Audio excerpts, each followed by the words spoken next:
इसी तरह अगर मान लो कोई एनिमेशंस देखना है डिफ्लेक्शन वगैरह के, तो वो सारी चीजें आप लोग देख सकते हो। ठीक है, सिंपली आप क्या करो, डिफ्लेक्शन ऑन कर दो इनका। ठीक है, okay, now go to the levels, animation, deflection. ठीक है, अप्लाई, ओके।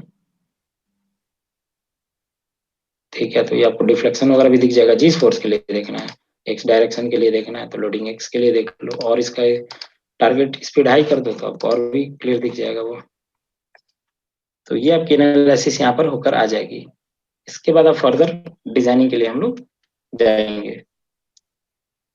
ठीक है, zero error, one warnings, okay. अब आप देखोगे तो आपके फोर्सेस वगैरह दिख जाएंगे कि जो भी हमने कॉम्बिनेशन लिए थे। क्लियर। इसी तरह अगर आपको बेंडिंग मोमेंट, शियर फोर्स देखना है तो आप सिंपली यहाँ से बेंडिंग मोमेंट वगैरह कर लो। ठीक है, अब इसके डायग्राम वगैरह को बड़ा छोटा करना है, मान लो मुझे केवल इन दोनों का देखना है। तो मैंने बताया था कि अगर आपका लाइव लोड 3 किलो न्यूटन से ज्यादा है तो सिस्मिक वेट में उसका 50% ही लोगे, मतलब 4 का 50% कितना हो जाएगा, 2। तो आपको यहाँ पे 2 ऐड करना था। ठीक है, और यहाँ पे आप 4 ऐड करोगे। Go to the floor load, then -5, 4, 50।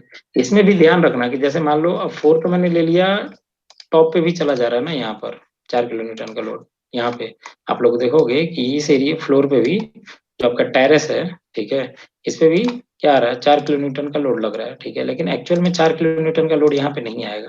जब आप अपने IS 875 को पढ़ोगे तो वहां पे गिवन है, ठीक है ना, कि अगर आप एक्सेस प्रोवाइड करा रहे हो तो आपको 1.5 रखना है, अगर आप एक्सेस प्रोवाइड नहीं प्रोवाइड करा रहे हो तो 0.75 किलो न्यूटन पर मीटर का स्क्वायर आपको लेना होता है लोड टेरेस। पड़ा होगा Tx equal to 0.09h divided by √d।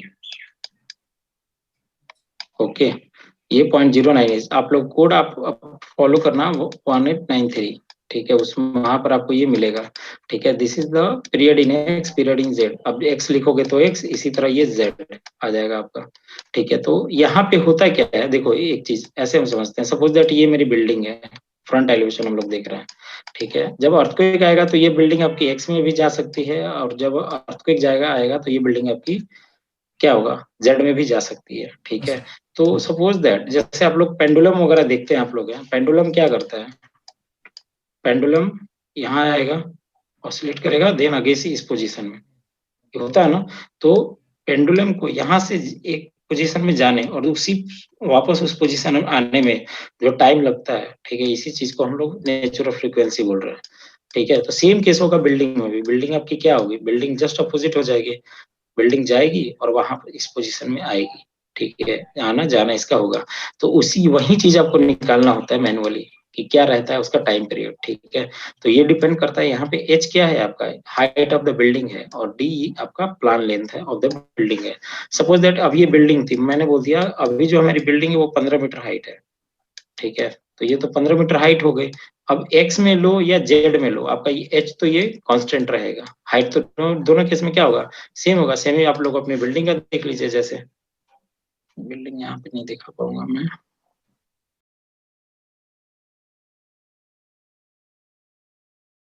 Okay. My name is Akash Kumar and I am a future civil engineer, graduating in year 2022. And sir, my okay, doubt is like when we using SAT Pro, when we apply materials and all, is there easy way to make a PDF of concrete or our column or beam, like this section where we provide rebars or reinforcement, like how many bars we have to provide and how much dia is like the 2 bar of 14 mm or like this, like we have to make a single PDF of all the like columns we have used in our project. Is there easy एक way बार like फिर से बताएंगे, मैं समझ नहीं पाया आपकी बात ना। एक्चुअली सर जैसे कि अब हमने एक फ्रेम बनाया तो उसमें अलग अलग बीम और हाँ, कॉलम होती है हमारे पास। ओके, अब हम इंडिविजुअली बीम पे क्लिक करते हैं, डबल क्लिक, तो वो उसकी प्रॉपर्टीज खोल देता है। ओके, उस प्रॉपर्टीज में वो दिखाता है हमारे के पास कि उसका कंक्रीट का जो हमने रीइंफोर्समेंट दिया है उसमें हम्म, कितना वो कितने mm का डाया यूज हुआ है और वो सब यूज हुआ है। ठीक है, ओके, तो उसको हमें देखने के लिए हर उस पे जाना पड़ता है, इंडिविजुअल कॉलम पे जाना पड़ता है। ओके। तो इसका कोई इजी वे नहीं कि हमको उसकी पूरी शीट मिल जाए, पूरा आउटपुट मिल जाए एक ही बार में उसका, सारे नहीं, कॉलम मिल जाएगा का बिल्कुल। डायग्राम। नहीं, विथ डायग्राम नहीं आएगा। विथ डायग्राम देखो, different different types of output हैं, और वो आउटपुट डिपेंड करते हैं कैसे हमें रिक्वायरमेंट के अकॉर्डिंग। जैसे देखो, एक आपकी नॉर्मल आउटपुट आती है, ठीक है, वो भी होता है। एक आपका स्टैट जो इंटरेक्टिव सेशन है, उसमें अलग आउटपुट्स आते हैं, विथ डायग्राम आएंगे, ठीक है। और जो अगर आप इंडिविजुअल कॉलम्स के निकालना चाहते हैं या जिस मेंबर का निकालना चाहते हैं, वो बाय डबल क्लिकिंग आप कर सकते हो, वहां से भी प्रिंट का ऑप्शन आता है हाँ, आपके वहां पास। से प्रिंट का ऑप्शन आता है। तो ऐसे तो हमें बहुत टाइम हाँ, लग नहीं जाएगा। नहीं नहीं नहीं नहीं, बहुत टाइम नहीं लगेगा। मैं बताऊंगा उसे कैसे हम कर सकते हैं। इन सिंगल क्लिक आप ले सकते हो सारी चीजें, ठीक है। एंड स्केम, एक और थे ना, स्केम, चलिए कोई नहीं, स्केम नहीं, आई थिंक, ठीक है। चलिए, तो श्रवण, गजानन एंड आकाश। ओके। तो गजानन जी, आपका डाउट क्या था, आपने बताया था अभी। नहीं सर, मेरा डाउट अभी तक नहीं है सर कोई। हाँ, आपका डाउट नहीं था। और आकाश जी, आपके डाउट्स थे प्रिंट को लेकर, मल्टीपल एक मेंबर्स और के कैसे हम आउटपुट देख पाए। एंड श्रवण जी, आपका ये है कि हमें मल्टी स्टोरी बिल्डिंग की कंप्लीट डिजाइनिंग देखनी है, लाइव प्रोजेक्ट, ये चीज आपने बताया हमें, ठीक है। तो जी सर। और sir Akash, sir I was saying like okay. We can go in set through bar building scheduling.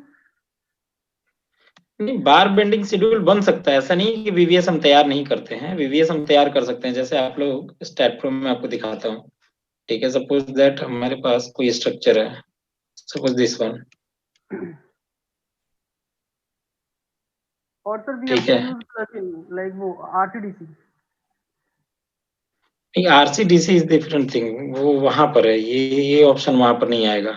देखिए, लेकिन बार बेंडिंग शेड्यूल जो हम बात कर रहे हैं ना, कि जैसे बीवीएस आपको तैयार करना है, बार बेंडिंग शेड्यूल डायग्राम, ठीक है, स्टैड में आएगा। ऐसा नहीं है कि स्टैड हम नहीं कर सकते हैं, बट देखो, आपके पास एक डिजाइन कोड आता है, आप लोगों ने सुना होगा SP34, ठीक है, जो आप फ्रेम स्ट्रक्चर बिल्डिंग के लिए जनरली हम जो इंडिया के अंदर करते हैं, तो बीवीएस के लिए हम कैसे बार की जो भी cut element, length and hook, anchor, सारी चीजें करते हैं, ठीक है।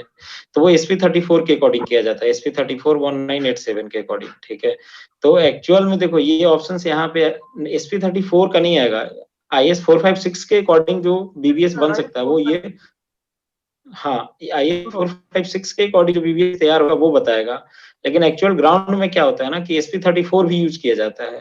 तो देन आप यहाँ से ले तो लोगे, बट आपको अगेन मॉडिफाई करना पड़ेगा इसको, ठीक है। आपको ये ऑटोकैड की फाइल जनरेट करके दे देता है, मैं दिखा दूंगा आपको कि कैसे वो बीवीएस तैयार हो जाएगा हमारा। लेकिन आपको अगेन उस ऑटोकैड की फाइल पे ये जो जनरेट करके देगा, आपको सब मॉडिफिकेशन करना होगा आपके SP34 के अकॉर्डिंग, ठीक है। रेफरेंस के लिए आप यूज कर सकते हो, अदरवाइज कंप्लीट रेफरेंस तो आपका, या जिसको फॉलो करना है, SP34 है आपका वो, तो आपको डबल मेहनत करनी पड़ेगी इस केस में, ठीक है। हो सकता है वो भी हो जाएगा यहाँ पे। 456 को सॉरी। स्टैट प्रो में हम चेंज नहीं कर सकते IS 456 को दूसरे कोड से, जो हमारे जो ग्राउंड पे यूज होता है। नहीं, वो आप कैसे चेंज करेंगे? इसमें देखो, आपके पास जो कोड, सिंपल सी बात है कि स्टैट प्रो में आपको ये देखना होगा ना, कि स्टैट प्रो में हम क्या क्या चीजें कर सकते हैं, ठीक है। तो स्टैट प्रो वही सारी चीजें कर पाएगा जो आपके कोड में है। यहाँ पे कौन कौन से, पहले आपको ये समझना होगा कि हमारे स्टैट प्रो में कौन कौन से कोड है, ठीक है ना। तो अगर आप लोग देखोगे तो स्टैट प्रो में आपके पास IS456 है, IS13920 है, IS1893 है। ये 3 कोड अवेलेबल हैं, और जो चीजें इन 3 कोड के अकॉर्डिंग होगी उन्हीं को ये डिजाइन करेगा। इंडियन कोड की मैं बात कर रहा हूँ, ठीक है। होने के लिए अदर कंट्रीज के कोड को फॉलो करोगे आप, तो आपको डिफरेंट ऑप्शंस मिल जाएंगे, ठीक है। सिंपल सी बात है। देखो, अब जैसे इस चीज को समझो कि ये आप सबने जो भी हैं, फोर्थ ईयर के हैं, या गजानन और सॉरी श्रवण जी, आप लोग तो IS456 यूज कर रहे हैं, तो ठीक है। हम IS456 की भी तो एक लिमिट है ना, कि IS456 में जो चीजें डिजाइन है उसी को आप रेफर करके डिजाइन कर सकते हो। सपोज दैट आपको रिटेनिंग वॉल डिजाइन करनी है, मैं एक टर्म यूज कर रहा हूँ, रिटेनिंग वॉल डिजाइन करनी है, तो क्या IS456 में रिटेनिंग वॉल की डिजाइनिंग है? सपोज दैट मुझे पाइल डिजाइन करना है, स्टैट प्रो पाइल डिजाइन करेगा, लेकिन हम अगर मैं बोलता हूँ कि मुझे पाइल डिजाइन करना है इंडियन कोड के अकॉर्डिंग, ठीक है, तो IS 456 में कभी आप लोगों ने पाइल की डिजाइनिंग पढ़ी है? नहीं सर। नहीं पढ़ी है ना, तो स्टैट प्रो कैसे करेगा जब आपके कोड में, हमारे कोड में गिवन नहीं है, तो वो भी नहीं करेगा।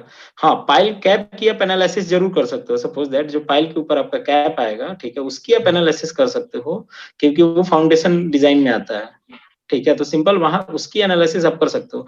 तो जो चीज आपके कोड में गिवन है और कोड के अकॉर्डिंग डिजाइन हो सकती है, वही चीज स्टैट भी डिजाइन करेगा आपके कोड के अकॉर्डिंग।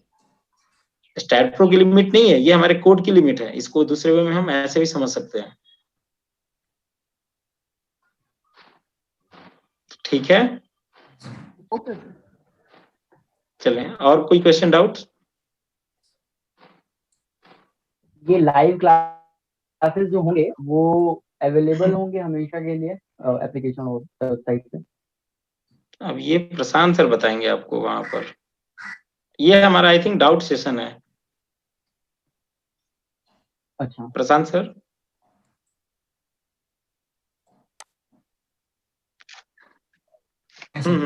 Yes sir.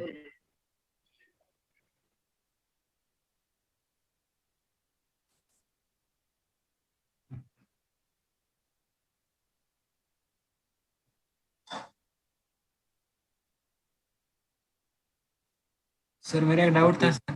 आपकी वेबसाइट में अवेलेबल हो सकता है क्या?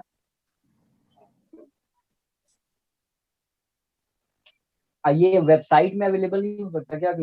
मोबाइल एप्लीकेशन में बहुत छोटा सा होता है स्क्रीन।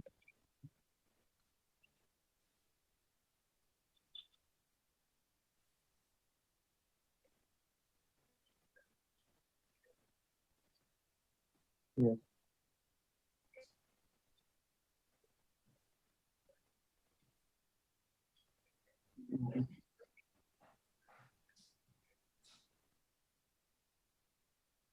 ओके ओके, सो हम एक काम करते हैं अभी के लिए, ठीक है, जिसमें आप सभी के डाउट्स कवर हो जाएं और कुछ नई चीजें भी हमें देखने को मिल जाए।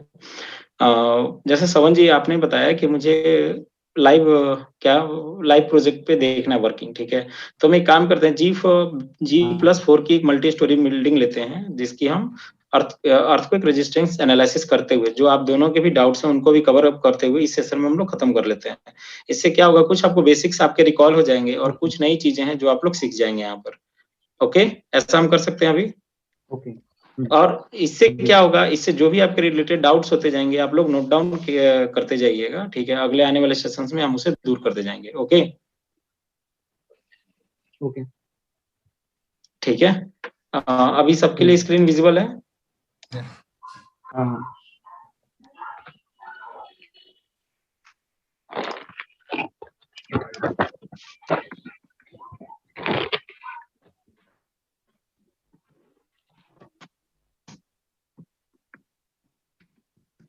ठीक है, नहीं सर रहने दीजिए, कोई बहुत ज्यादा अभी है नहीं, क्योंकि बीच में क्वेश्चंस आएंगे, ठीक है, तो वो आगे चल के हम, हाँ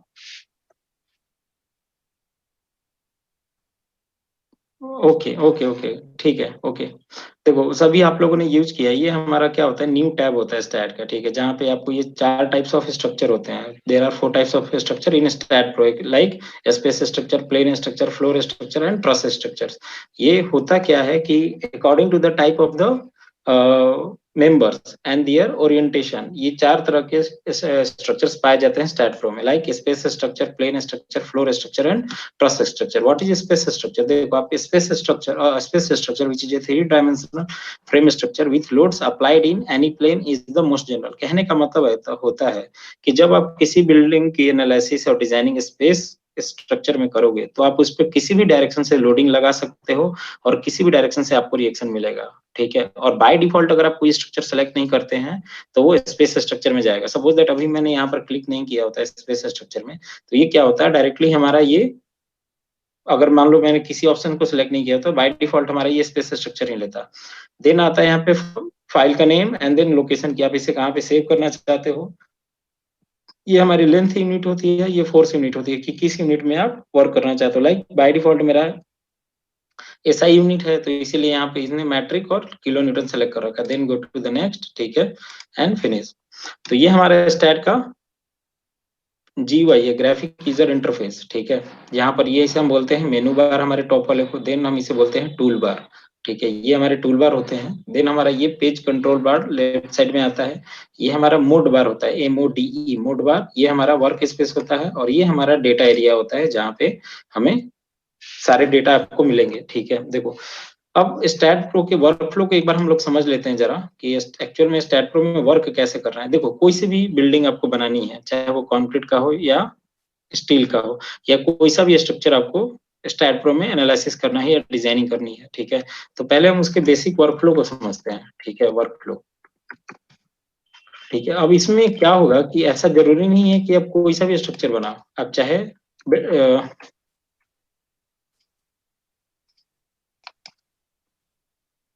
what is this,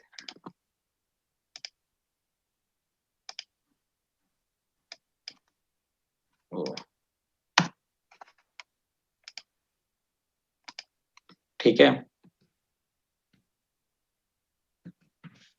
work flow of STAAD flow.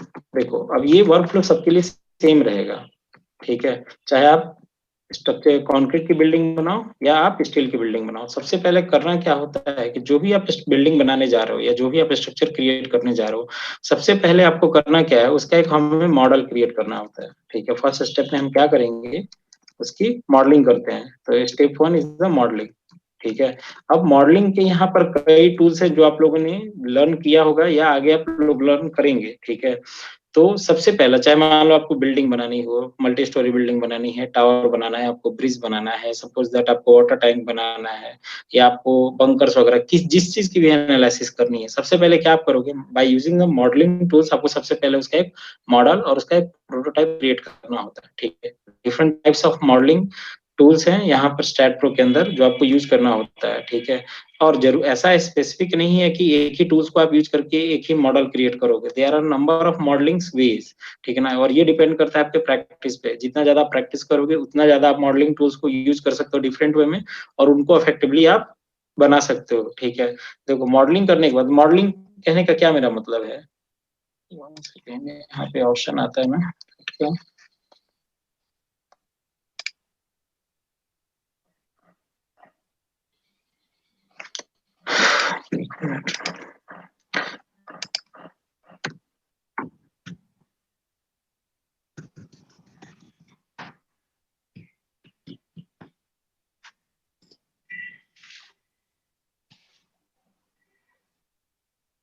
ठीक है, जैसे मान लो कि हमें क्या करना है, मुझे एक बिल्डिंग बनानी है, ठीक है, कोई बिल्डिंग बनानी है, उसका ये मैं रफ 3D डायग्राम आप लोगों को शो करता हूँ अभी।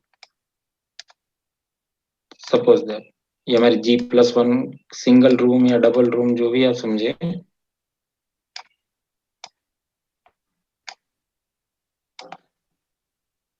ठीक है। मान लो सपोज दैट कि ये हमें एक बिल्डिंग बनानी थी, ठीक है, ऐसा।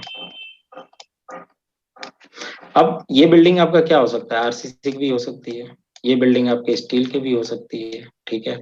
तो सबसे पहले हमें करना क्या होता है, जो भी आपका स्ट्रक्चर बनाना है, सबसे पहले आपको उसका एक लाइन डायग्राम या 3D मॉडल जो भी बोल लो आप, आपको क्रिएट करना होता है, ठीक है। मॉडलिंग करने के बाद क्या करना होता है, हमें यहाँ पे मटेरियल स्पेसिफाई करना होता है विथ क्रॉस सेक्शन।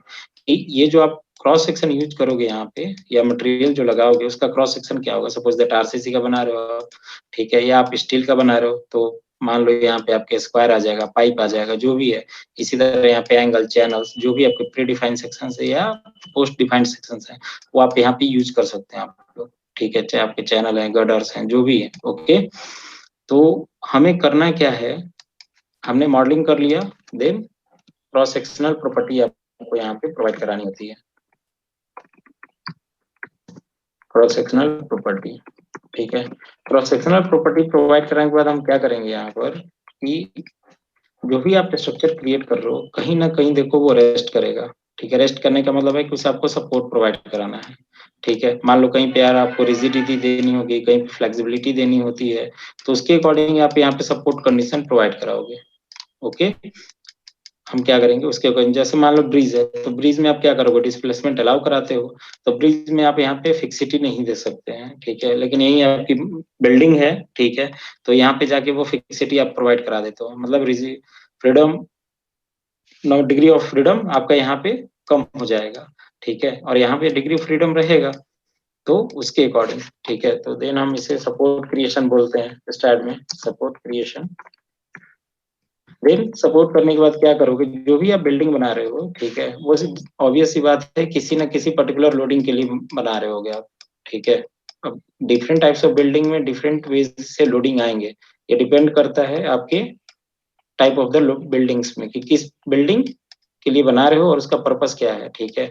अब बात आती है कि देखो आपको यहाँ पे जब आप मॉडलिंग करोगे, डिजाइनिंग करते हो, तो हम लोग बात कर रहे थे लोड की, ठीक है। तो लोड के लिए आपको क्या करना होगा, अब लोड के लिए थोड़ा सा बीइंग सिविल इंजीनियर जो फ्रेशर है उनके लिए मैं बता रहा हूँ कि आपको क्या करना होगा, IS 875 को फॉलो करना होता है, ठीक है। IS 875 को आप फॉलो करोगे, ठीक है। इसके 5 पार्ट हैं, there are 5 parts of this code, ठीक है। Part 1, part 2, part 3, part 4, part 5, ठीक है। पार्ट 1 आपका डेड लोड के लिए यूज होगा, पार्ट 1 डेड लोड के लिए, पार्ट 2 लाइव लोड के लिए, पार्ट 3 विंड लोड के लिए, पार्ट 4 स्नो लोड के लिए, part 5 other combination of the load के लिए, ठीक है। तो आप इस कोड को फॉलो करते हुए आपको लेना होगा, ठीक है। चूंकि जब आप बिल्डिंग की डिजाइनिंग करोगे, ठीक है, ऐसा समझ ध्यान रखिएगा, तो आपको रेफरेंस देना होता है कि ये चीजें हमने कहाँ से ली हैं। हम अपने मन से कोई चीजें नहीं करेंगे, आपको रेफरेंस लेना होगा, ठीक है, कि सपोर्ट कंडीशंस हैं या लोडिंग कंडीशंस हैं, डिस्प्लेसमेंट के कंडीशंस हैं, डिफ्लेक्शन के क्राइटेरियाज हैं या अर्थक्वेक रेजिस्टेंस के क्राइटेरिया हैं, तो आपको देना होगा कि मैंने कहाँ से ये चीज रेफर किया है, ठीक है। तो ये कोड यहाँ पे गिवन नहीं होता है, बट आपको यहाँ पे फॉलो करना होता है कि जैसे सपोज दैट कि हमारे बिल्डिंग पे डेड लोड आ रहा है, ठीक है, तो मान लीजिए लिविंग स्पेस में डेड लोड क्या होगा, आपका किचन का एरिया है, बाथरूम का एरिया है, तो वहां पे डेड लोड क्या लेंगे। अगर आपका कहने का मतलब है ग्राउंड फ्लोर है या आपका फर्स्ट फ्लोर है तो वहां पे क्या लोगे, आप टेरेस पे जा रहे हो तो वहां पे क्या लाइव लोड डे लोड लोगे, क्या लाइव लोड लोगे। तो ये सारे आपके इस कोड में गिवन है, ठीक है। क्योंकि जब आप बिल्डिंग डिजाइन करोगे ना तो हमें कोई लोडिंग बताएगा नहीं, जब आपके पास कोई क्लाइंट होगा ना वो क्या करेगा, स्पेशल लोडिंग आपको बता देगा, सर मेरे बिल्डिंग पे ये लोड आने वाला है। बाकी जो जनरल लोडिंग है वो हमें इसी कोड को फॉलो करके लेना होगा, ठीक है। देखते हैं आगे। तो अब हम क्या करेंगे, जब आप सपोर्ट क्रिएट कर लोगे तो इसके ऊपर आप लोड लगाओगे, ठीक है। तो फोर्थ स्टेप हमारा हो जाएगा यहाँ पे लोडिंग, ठीक है। लोडिंग करने के बाद आप इसकी एनालिसिस कमांड दोगे और देन आप इस आफ्टर दैट आप इसके डिजाइन के लिए जा सकते हो। एक बार डिजाइन आपकी एनालिसिस होगी तब आप डिजाइन के लिए जाओगे, क्लियर। तो ये बेसिक 6 स्टेप्स हैं जो आपको फॉलो करना होता है स्टैट प्रो के अंदर, ठीक है। अब मेरा ये पर्पस क्या था इसका बताने का, इसलिए क्योंकि देखो आप लोग भी जब स्टैट यूज करोगे तो आप लोग को कई बार क्या होता होगा, एरर आता होगा, ठीक है। आप लोग को लगता होगा कि यार हम सारा प्रोसेस फॉलो कर रहे हैं फिर भी एरर क्यों दे रहा है, ठीक है। तो स्टैट प्रो के अंदर आप लोगों ने एक टर्म यूज किया होगा या स्टैट एडिटर, समझिए यूज किया आपने।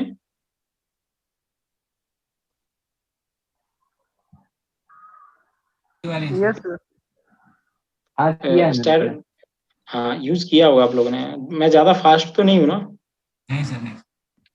हाँ नहीं अगर नहीं कहीं ऐसा बिल्कुल। लगे तो प्लीज आप मुझे बोल देना कि सर थोड़ा सा फास्ट है, ठीक है। देखो तो क्या होता है कि ये स्टैट एडिटर आप लोगों ने यूज किया है, ठीक है। तो आप लोगों के पास कई बार एरर आता होगा या मैं आपको दिखाता भी हूँ कि कैसे एरर आता है। तो सबसे स्टैट प्रो में क्या जरूरी है ना कि आप अपने वर्कफ्लो को समझो। जब आप वर्कफ्लो को समझोगे तभी क्या होगा कि आप अपने एरर्स को पकड़ पाओगे, ठीक है। तभी आप एरर्स को अपने पकड़ पाओगे कि कहाँ पर मेरे किस स्टेप में एरर आ रहा है, ठीक है। और आपको वर्कफ्लो ही समझना है कि नहीं इसके बाद ये आता है, इसके बाद ये आता है, और तभी आप क्या करोगे, इस पे बहुत अच्छे तरह से कमांड कर पाओगे, ठीक है। देखो कैसे, क्योंकि क्या होता है स्टैट एडिटर आप थिंक आप लोगों ने यूज किया होगा थोड़ा बहुत, ठीक है। स्टैट एडिटर, वन सेकेंड ना, here it is the stat.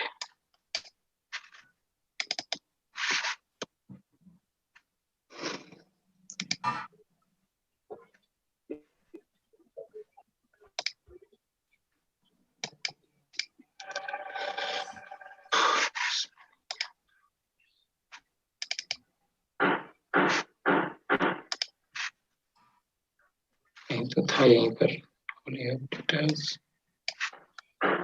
चलो कोई नहीं, इसी में से देख लेते हैं।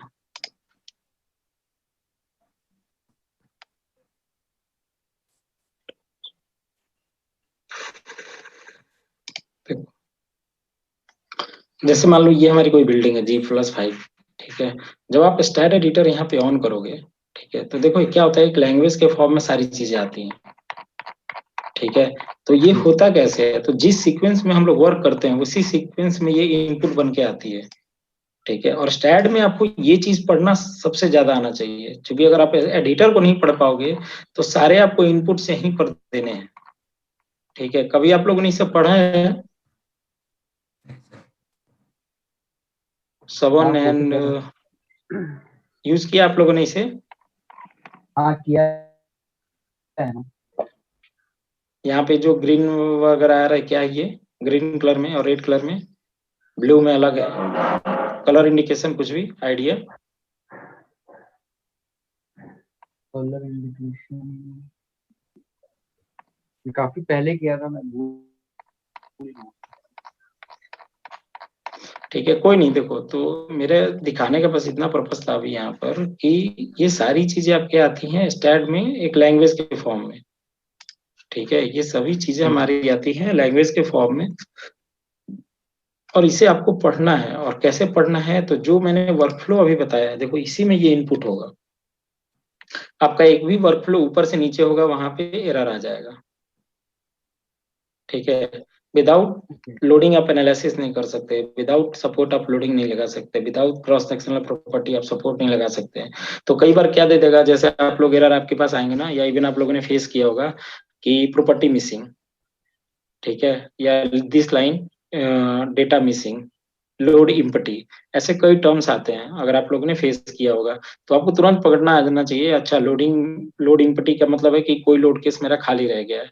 सपोर्ट रिएक्शन का मतलब है कि कोई सपोर्ट मेरा मतलब कोई सपोर्ट मिसिंग है, या क्रॉस सेक्शनल प्रॉपर्टी मिसिंग है। तो वो कैसे पकड़ेंगे आप? तो वहां पे जाना होगा और आपको यहाँ पे चेक करना होगा कि कौन सा मेरा मिसिंग है। देखो यहाँ पर भी दिखा रहा होगा, ठीक है। जैसे आप लोग देखोगे तो यहाँ पे ये आपके नोड्स हैं, ये बीम्स हैं सारे।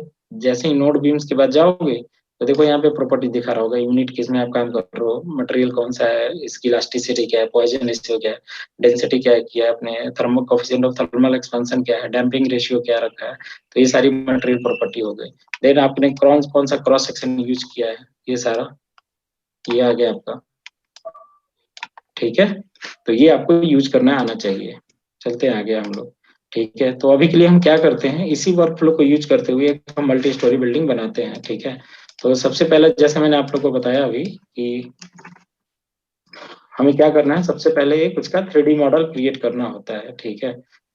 वर्कफ्लो में क्या हमारा है, मॉडलिंग, ओके। देखो मॉडलिंग के लिए अभी हम क्या करते हैं, जैसे मान लो हमारे पास एक ऑप्शन है रन स्ट्रक्चर विजार्ड का, ठीक है। रन स्ट्रक्चर विजार्ड क्या है, ये भी आपका एक मॉडलिंग टूल्स है। और सिंपली आप ऐसे भी समझ सकते हो कि देखो ज्योमेट्री मेनू के अंदर जितने भी आपको टॉप टू बॉटम ऑप्शन दिखेंगे, ये सारे आपके मॉडलिंग से रिलेटेड होते हैं। सिलेक्ट में जितने ऑप्शंस हैं वो आपको सारे स्ट्रक्चर्स के सिलेक्शन से रिलेटेड होते हैं, ठीक है। यूज में सारे ऑप्शंस आपके जो भी आप स्ट्रक्चर बनाओगे उसको एक देखने का ही तरीका होगा, ये सारे ऑप्शंस उससे रिलेटेड होंगे, ठीक है। देखो तो हम लोग चलते हैं यहाँ पर हैं ज्योमेट्री में, ठीक है। ज्योमेट्री में रन स्ट्रक्चर विजार्ड लेते हैं, ठीक है। तो यहाँ पे सबसे पहले आता है मॉडल टाइप की, किस तरह का आपके पास मॉडल है, ट्रस मॉडल है, फ्रेम मॉडल्स हैं, सरफेस मॉडल्स हैं। तो यहाँ पे आपको बे फ्रेम, फ्लोर ग्रिड वगैरह सारा चीज, रिवर्स एलेंटिकल, सर्कुलर बीम्स वगैरह सारा मिल जाता है, ठीक है। देन आप लोग आगे चलते हो तो प्लेट मॉडल्स में आपको कूलिंग टावर वगैरह या स्फेरिकल सरफेस वगैरह बनाना है तो ये भी ऑप्शंस आपको मिल जाएंगे। इसी तरह स्टेडियम रूफ वगैरह बनाना हो तो आप जा सकते हो, यहाँ से भी ले सकते हो। या अगर सपोज दैट कि आपने ऑटोकैड में प्लानिंग की है तो आप ऑटोकैड के मॉडल्स को भी यहाँ पर इंपोर्ट कर सकते हो, ठीक। सिंपली आपको इस DXF फाइल को सिलेक्ट करना है और यहाँ पे इंपोर्ट कर देना है, तो आपका ऑटोकैड फाइल भी इंपोर्ट हो जाएगा, ओके। चलते हैं आगे।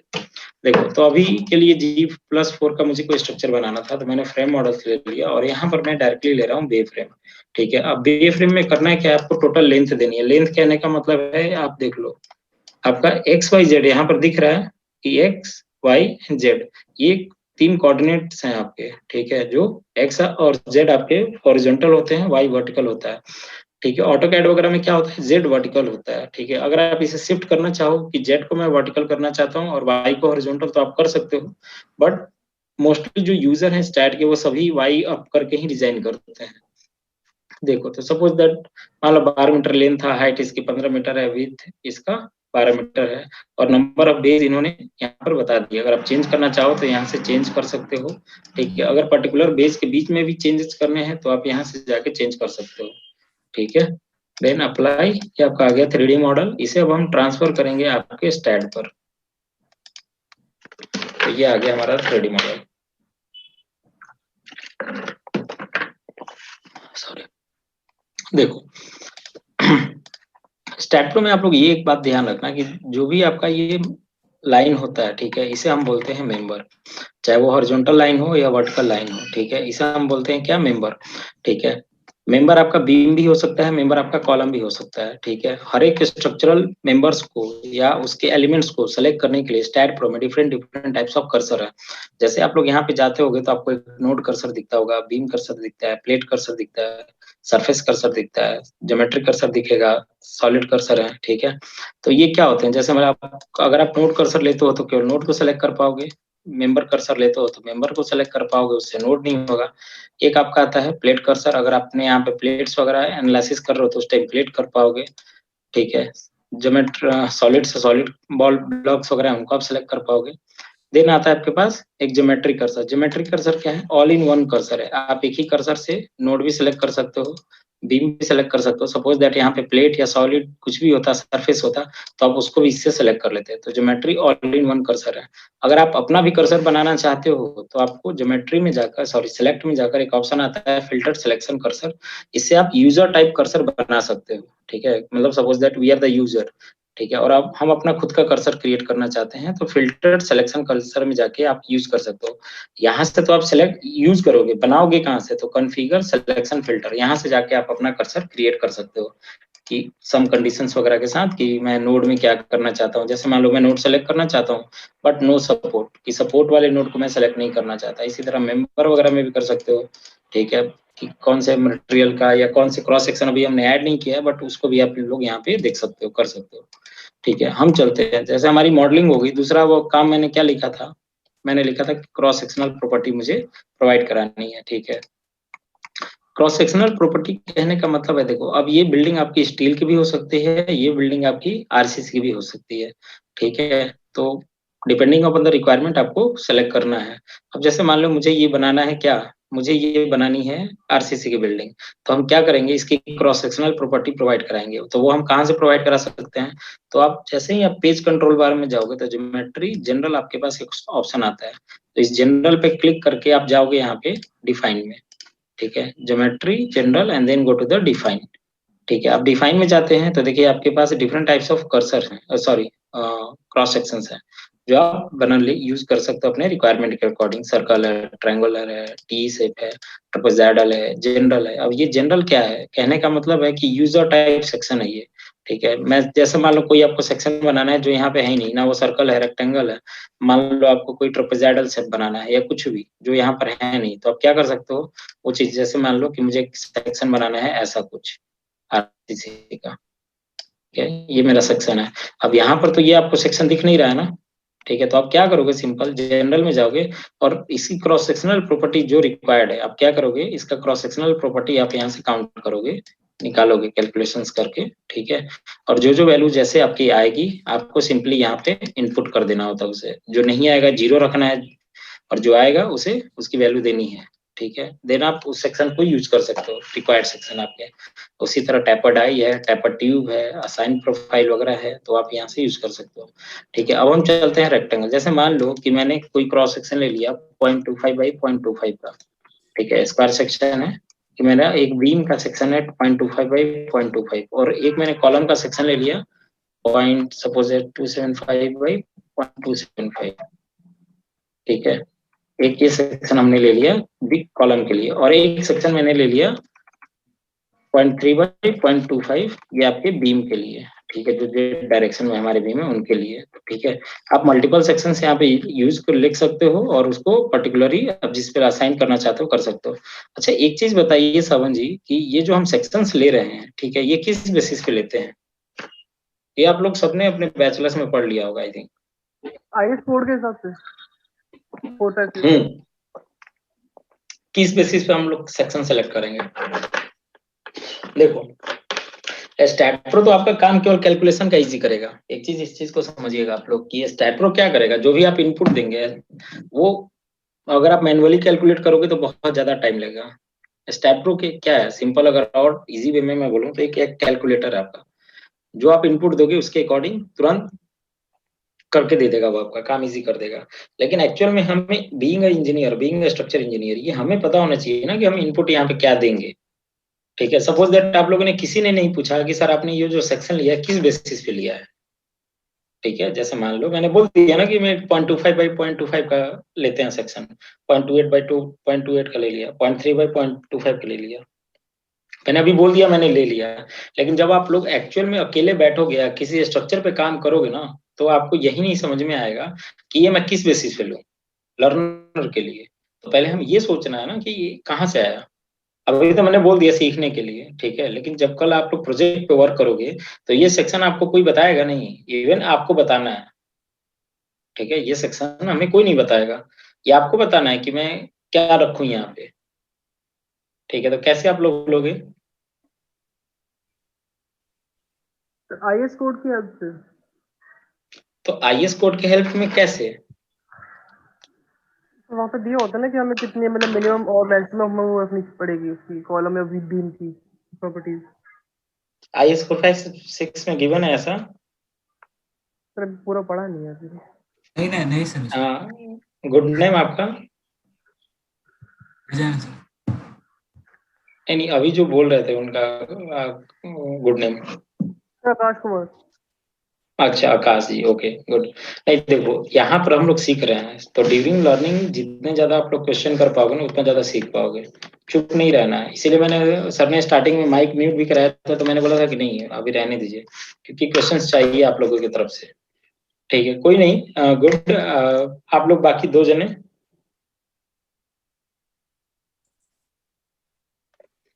सवन जी एंड आई थिंक एक और जने हैं।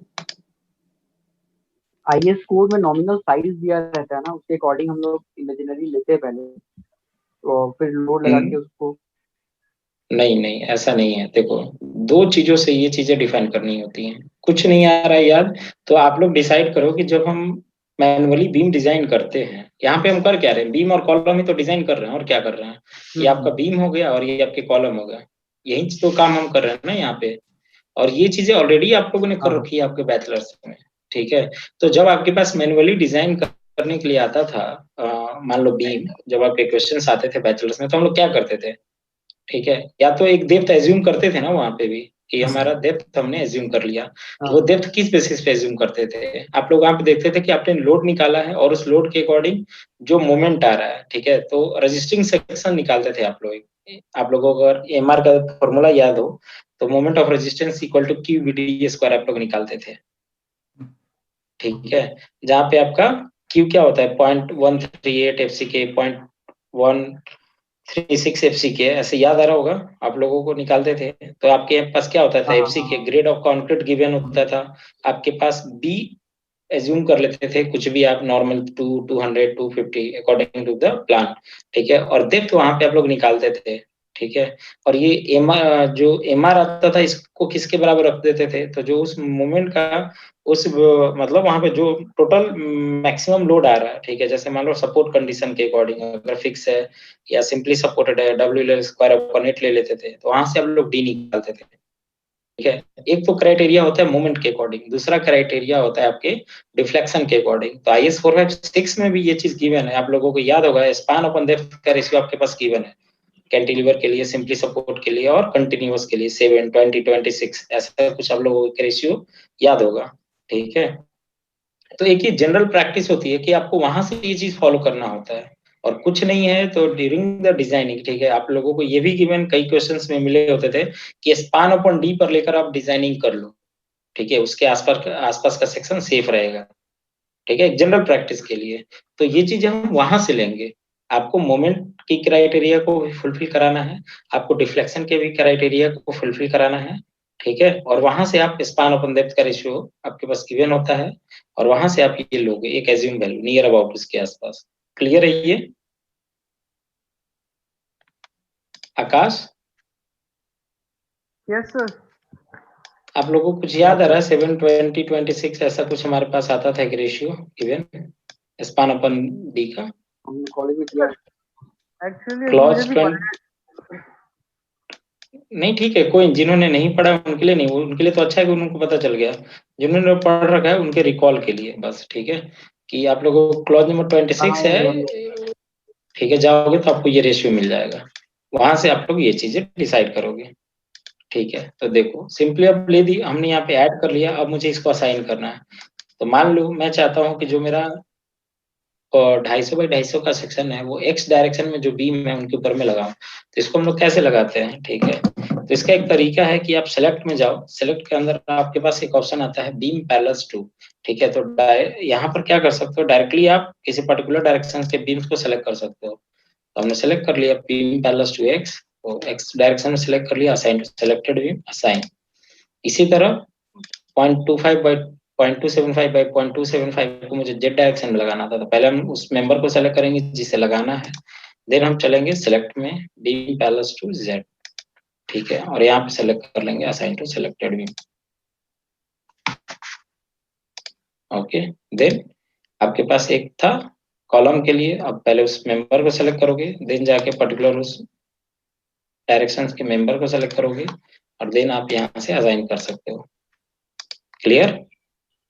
तो अब आप लोग जाके चेक करोगे यहाँ से, तो आपकी प्रॉपर्टीज हमने लगा दी हैं हम लोगों ने, ओके। देखो अगर इस मेंबर्स की ओरिएंटेशन को आपको मूव कराना हो, अगर मान लो सपोज दैट इस मेंबर्स को आपको रोटेट कराना हो, तो आप लोग वो चीज कैसे कर सकते हो, तो आप लोगों के पास एक ऑप्शन आता है यहाँ पर प्रॉपर्टीज में, ठीक है ना, बीटा एंगल। आप लोगों ने बीटा एंगल यूज किया किसी ने? No sir. ठीक है, तो बीटा एंगल हम यूज करते हैं उसके मेंबर्स को ओरिएंटेशन को घुमाने के लिए। कहने का क्या मतलब है, ठीक है, सपोज दैट जैसे मान लो ये मेरा कोई बीम है, या कॉल बीम है, ये जा रहा है बीम में से, ठीक है, और मान लो ये ऐसे था, ये 200 है, और मान लो ये आपका 300 है, ठीक है। तो अगर ओरिएंटेशन मैं 90 डिग्री से इसे शिफ्ट करूंगा तो क्या हो जाएगा कि ये 300 ऐसे आ जाएगा और 200 ऐसे आ जाएगा, ठीक है। आगे हम चलते हैं सपोर्ट कंडीशंस, ठीक है। तो ज्योमेट्री जनरल वही चीज सपोर्ट, और देखो ये सारे ऑप्शंस आपको आप जाओगे कमांड में भी मिल सकते हैं, ठीक है। जो चीजें हम यहाँ से यूज कर रहे हैं वो सारे आपके ऑप्शंस कमांड में भी मिलेंगे। इवन आप लोग इस चीज का ध्यान रखना है कि स्टैट प्रो के अंदर एक ही कमांड एक जगह से नहीं आएगा, एक ही कमांड कई जगह से आएंगे, ठीक है। जैसे मान लो आप लोग नोट कर्सर देखो यहाँ पर भी यूज करते हो, आप सेलेक्ट में जाओगे तो भी नोट कर्सर दिखेगा, आप राइट क्लिक करोगे सिलेक्ट कर्सर में जाओगे तो भी आपको नोट कर्सर दिखेगा, ठीक है।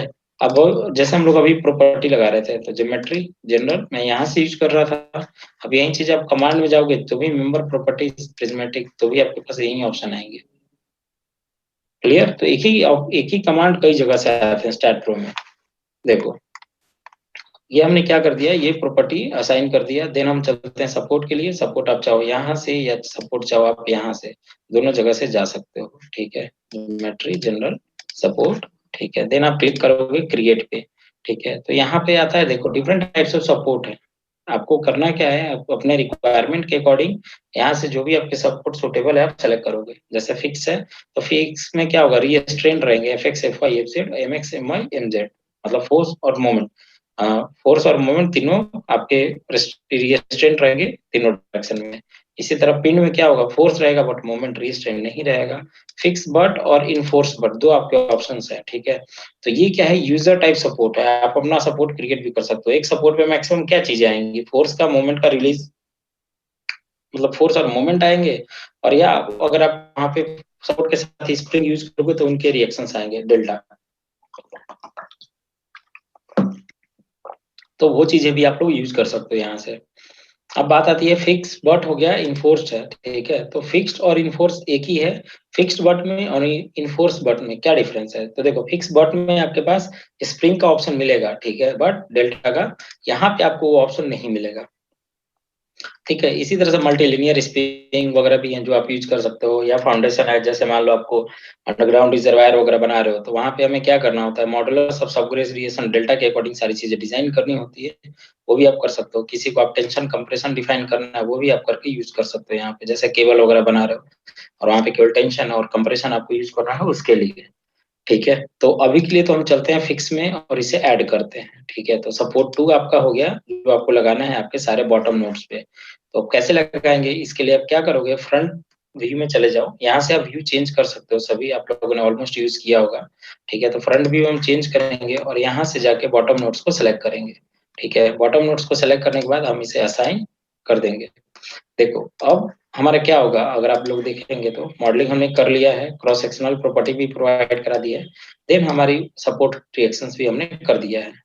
अब बात आती है लोडिंग की, ठीक है। तो लोडिंग कैसे यूज करेंगे स्टाइल प्रो में? देखो लोडिंग ऐसा नहीं है कि एक लाइन में क्लियर हो जाएगा या एक लाइन में हम कर पाएंगे। देखो लोडिंग के कुछ प्रोसेस है जो आपको फॉलो करने होते हैं, ठीक है। लोडिंग में करना क्या है, सबसे पहले आपको प्राइमरी लोड क्रिएट करने होते हैं स्टेप 1 में। लोडिंग के अंदर मैं बता रहा हूँ आपको क्या क्या करना है, ठीक है। हम क्या करेंगे, प्राइमरी लोड क्रिएट करते हैं, ठीक है। देन इसका कॉम्बिनेशन क्रिएट करेंगे, कॉम्बिनेशन, जो कॉम्बिनेशन बोल लो या डिजाइन लोड बोल लो, ठीक है। कॉम्बिनेशन या आप लोग इसे डिजाइन लोड भी कह लो, जो आपके कॉम्बिनेशंस के अकॉर्डिंग है, ठीक है। तो प्राइमरी लोड में हम लोग क्या करेंगे, देखो प्राइमरी लोड के अंदर हम we will create multiple number of load cases, ठीक है। Create multiple number of load cases, multiple load cases, ठीक है। और उसके अंदर पर्टिकुलर हम लोग क्या करेंगे, उसकी वैल्यूज वगैरह जो भी मैग्नीट्यूड है लोड का उसको ऐड करेंगे और उसको 1 बाय 1 असाइन करेंगे आपके मेंबर्स के ऊपर या आपके स्ट्रक्चर्स के ऊपर। इसके बाद जो भी आपके पास मेथड्स हैं डिजाइनिंग के, सर जैसे मान लो आप लोगों ने 2 पढ़ा होगा, लिमिट स्टेट के कितने मेथड हम लोगों ने पढ़े हैं, पवन जी,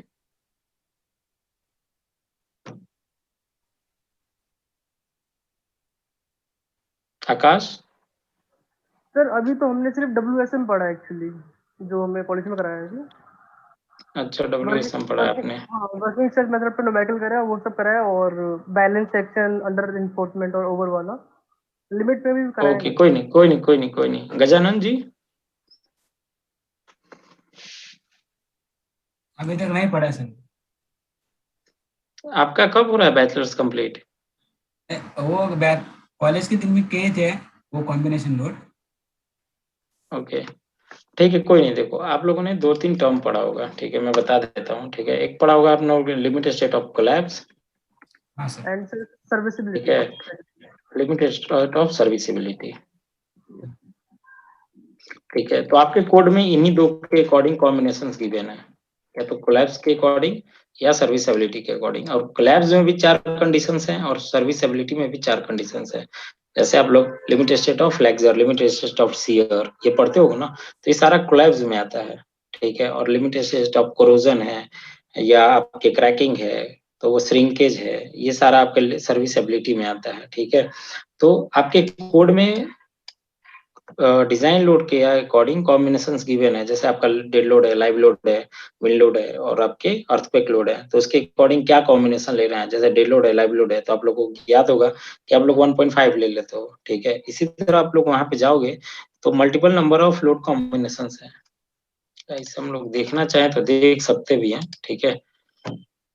तो हमें करना क्या है कि प्राइमरी लोड जब आपका क्रिएट हो जाएगा स्टैड में, ठीक है, सॉरी, जब आप प्राइमरी लोड क्रिएट कर लोगे, ठीक है, जब आप कॉम्बिनेशन में जाओगे तो कोलैप्स के अकॉर्डिंग या सर्विसबिलिटी के अकॉर्डिंग आपको सारे प्राइमरी लोड्स को कंबाइन करना होगा। क्लियर? देखो तो अब हम लोग चलते हैं आगे।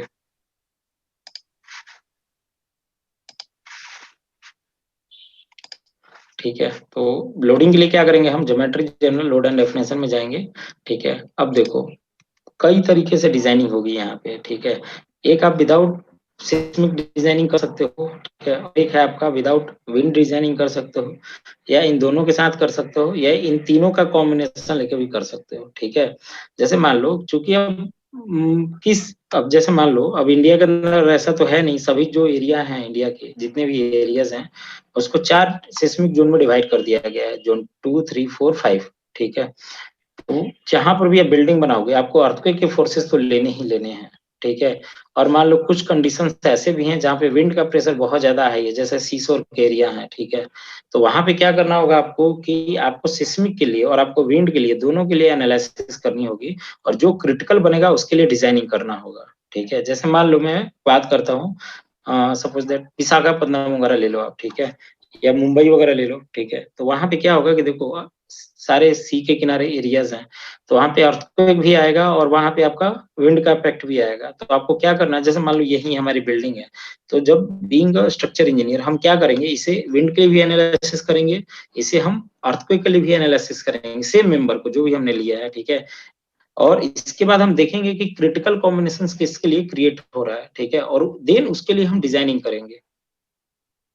क्लियर हुआ ये पॉइंट, नहीं हुआ? Yes sir. गजानन जी? हुआ सर, हुआ सर। ठीक है, तो देखो अब आप लोगों ने अर्थक्वेक के बारे में पढ़ा है? हाँ पढ़ा है ना सर। सवन जी, आप सवन जी है नहीं है? सवन,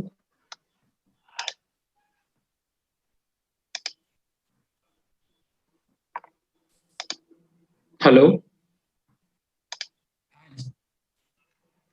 सवन जी? हेलो हेलो हेलो ऑडिबल है। हेलो।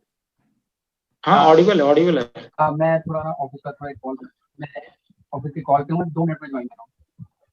ओके ओके, ठीक है, तो देखो कोई नहीं, चलते हम लोग कंटिन्यू करते हैं जब तक। ठीक है, देखो अब अगर हम बात करें अर्थक्वेक की, ठीक है, आई थिंक आई होप आप लोग सबने पढ़ा होगा अर्थक्वेक रेजिस्टेंस बिल्डिंग जो हम लोग बनाते हैं। ठीक है,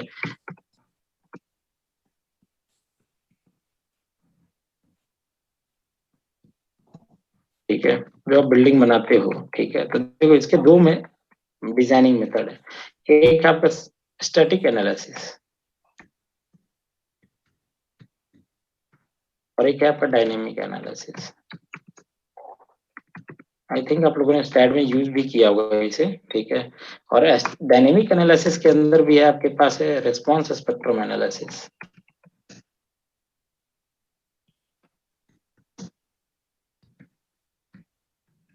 और एक है आपका टाइम हिस्ट्री एनालिसिस। आप लोगों ने स्टैट में इसे यूज किया है?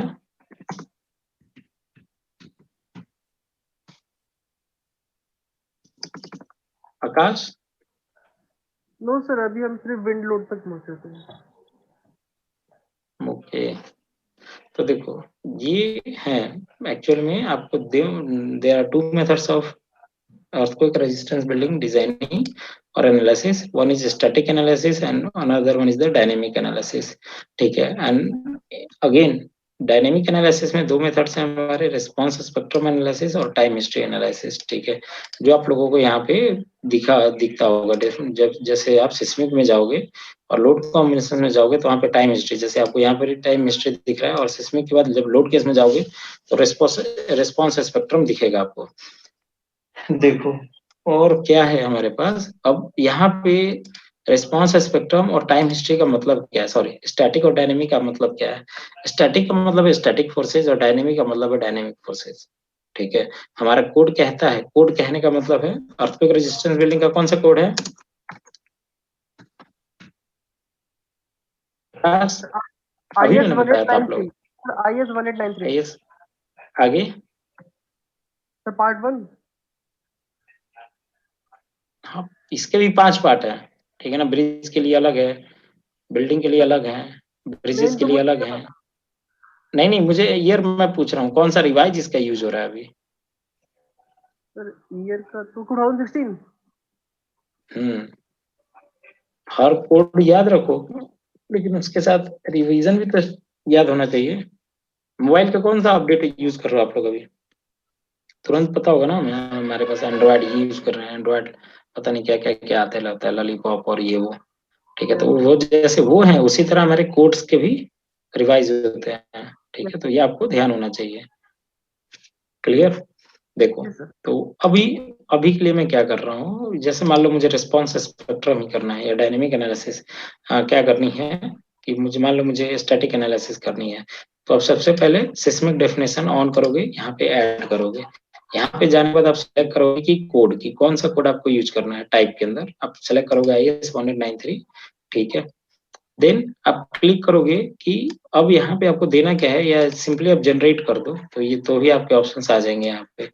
ठीक है, देखो एक्चुअल में होता है क्या है कि हम यहाँ पे कैलकुलेट क्या करते हैं, हम लोग कैलकुलेट करते हैं एक्चुअल में बेस ईयर हमें निकालना होता है। अर्थक्वेक एनालिसिस आप लोगों ने पढ़ा है किसी ने? No, sir. अभी तक नहीं.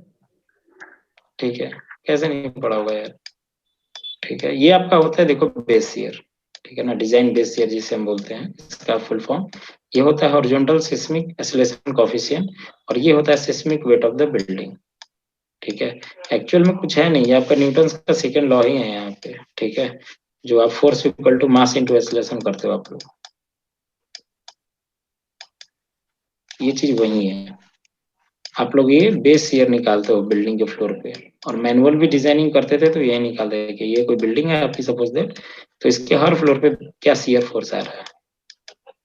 ठीक है, यही चीज हमें निकालना है। तो ये होता है seismic weight of the building. ठीक है, और ये होता है design horizontal seismic coefficient.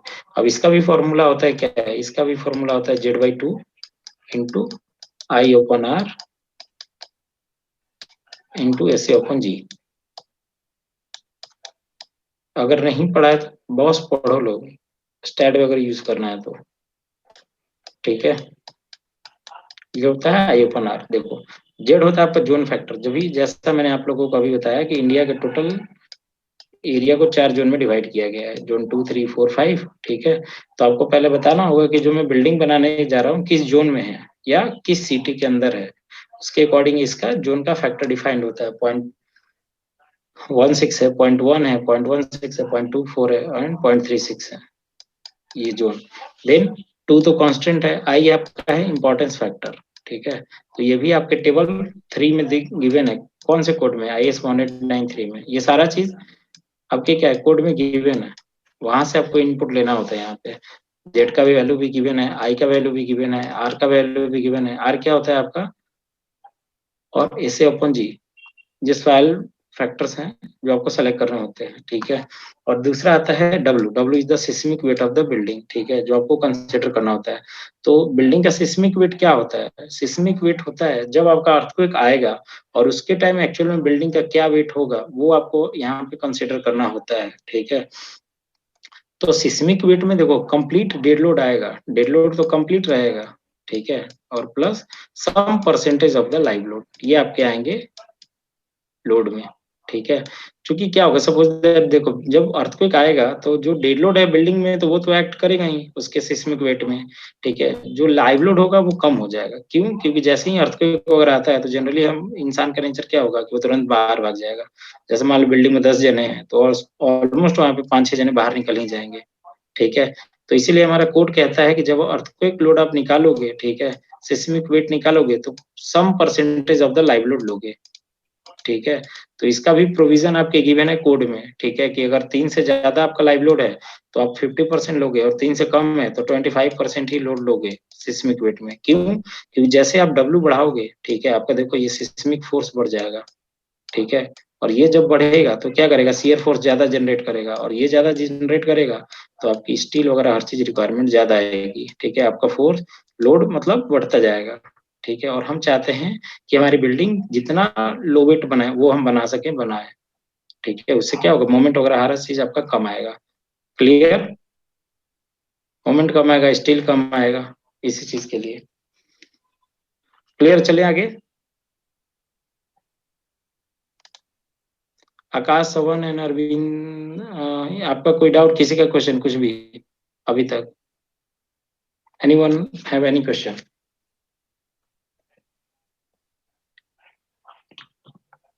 No.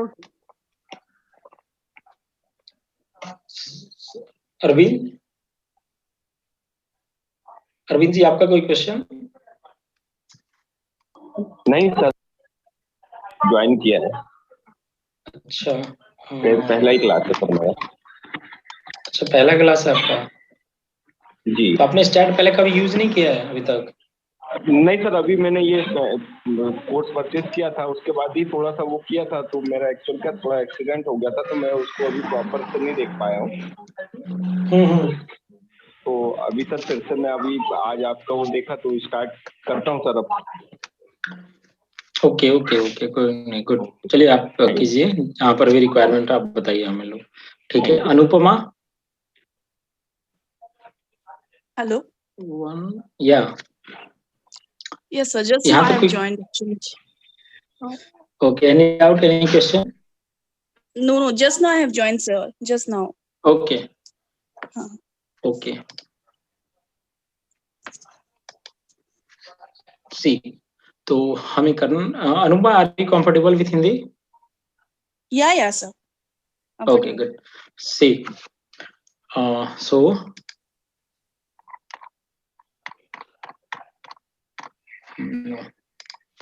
तो ये पिक्चर क्लियर है सभी के लिए ना कि हम लोग करने क्या जा रहे हैं, ठीक है। देखो, तो एक्चुअल में क्या होगा कि आपको यहाँ पे यही जो हम लोग बात कर रहे थे कि हम, मैंने बताया ना कि z/2 into I upon R into S upon G means A H, ये हम जो बात कर रहे थे ए एच की, इसकी वैल्यू हमें गिवन करनी है, यहाँ पे इनपुट करनी है, ठीक है। z is the zone factor, I is the importance factor, R is the response reduction factor, S upon G is the soil factor, ठीक है। So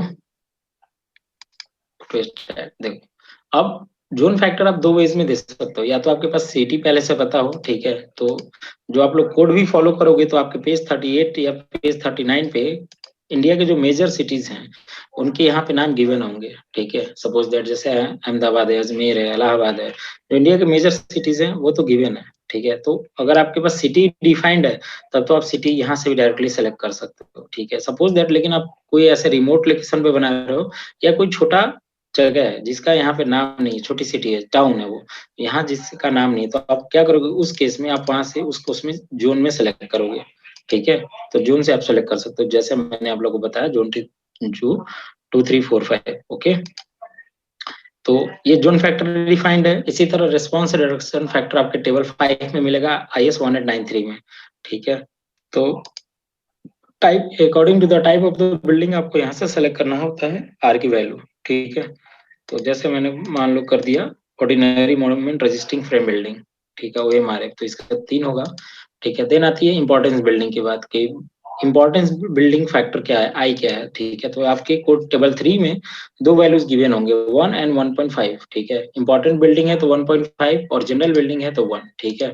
depending upon the nature, जैसे मान लो इंपॉर्टेंस कैसे आपको पता चलेगा कि बिल्डिंग कितना इंपॉर्टेंट है। सपोज दैट कि अर्थक्वेक आता है, ठीक है। अब एक अर्थक्वेक आएगा तो सपोज दैट किसी एरिया में आपका क्या है, डैम है, रिजर्वायर है, बहुत बड़ा रिजर्वायर है, अगर वो उसके फेलियर होने से क्या होगा, लॉसेस बहुत ज्यादा होंगे ना, ठीक है। तो उस केस में हम क्या चाहेंगे, जैसे मान लो एक कोई बिल्ड एरिया है जहाँ पे एक अर्थक्वेक सॉरी डैम है और उसी एरिया में बिल्डिंग है, तो देखो बिल्डिंग के फेलियर होने से नुकसान कम होगा, लॉसेस कम होंगे हमारे। लेकिन उसी एरिया में अगर आपका डैम है, अगर वो फेलियर कर जाता है तो आपका लॉस बहुत ज्यादा होगा। तो आप कभी नहीं चाहोगे कि आपकी जो अर्थक्वेक जोन में डैम वगैरह फेल हो। तो आप उसके लिए आई की वैल्यू क्या रखोगे, आप आई की वैल्यू हमेशा ज्यादा रखोगे। देखो, आई हमेशा ज्यादा रखोगे, क्यों? क्योंकि जैसे जैसे आई बढ़ेगा आपका एज का वैल्यू बढ़ेगा, कोई नहीं, हमारा थोड़ा सा और खर्च आएगा, इकोनॉमी हमारी इकोनॉमिकल बिल्डिंग नहीं रहेगी, बट आप सेफर साइड रहोगे, ठीक है। तो आई की वैल्यू पैसे बढ़ाओगे, ठीक है। इसी तरह देखो आप, जैसे मान लो न्यूक्लियर पावर प्लांट है, आप कभी नहीं चाहोगे कि वैसा प्लांट हमारा फेल हो, या कम्युनिकेशन बिल्डिंग्स वगैरह हैं, या स्कूल है, कॉलेजेस हैं, या ये सारी इंपॉर्टेंस बिल्डिंग के अंदर आते हैं। एक जनरल बिल्डिंग है तो वहां पे मान लो लोगों की गैदरिंग कम रहेगी, लेकिन मान लो कोई स्कूल की बिल्डिंग है, कॉलेज की बिल्डिंग है, तो वहां पे क्या होगा, number of peoples will be more there. Okay, तो वैसे केस में हम नहीं चाहेंगे कि हमारी स्कूल कॉलेजेस की बिल्डिंग फेल हो, तो इंपॉर्टेंस फैक्टर उनकी इंपॉर्टेंस वैल्यू आई की वैल्यू ज्यादा होगी। ठीक है, इसी तरह जैसे कम्युनिकेशन बिल्डिंग है आपके, जैसे मान लो बीएसएनएल की बिल्डिंग है या और भी रिलायंस की बिल्डिंग है, हम कभी नहीं चाहते हैं कि हमारे ड्यूरिंग अर्थक्वेक कि वो बिल्डिंग फेलियर हो, क्योंकि उस बिल्डिंग के फेलियर होने से क्या होगा कि उस सिटी का कनेक्शन ब्रेक हो जाएगा अदर सिटीज के साथ। ठीक है, इवन अगर आप लोग कोड पढ़ोगे तो आपके कोड में, हमारे कोड में गिवन है कि बीइंग ए स्ट्रक्चर इंजीनियर, आप इस वैल्यू की चाहो तो 1.5 से भी ज्यादा ले सकते हो।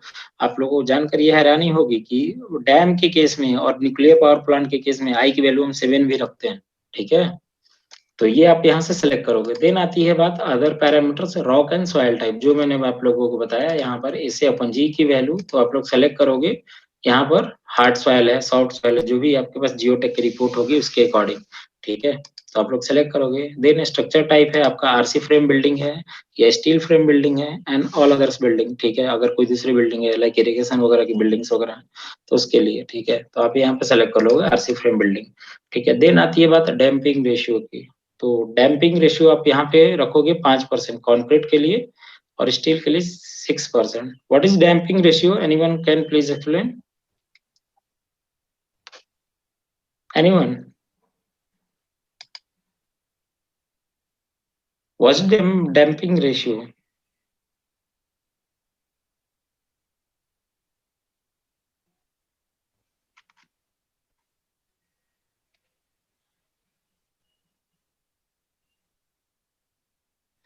इसमें स्टैट की कोई खास रिक्वायरमेंट नहीं है, बस आप लोगों को नॉर्मल पता होना चाहिए व्हाट इज डैम्पिंग रेशियो। केवल मेरे बताने से क्या होगा अगर आप लोगों को ये पता ही नहीं होगा, आप लोग क्वेश्चंस पूछ ही नहीं रहे हैं।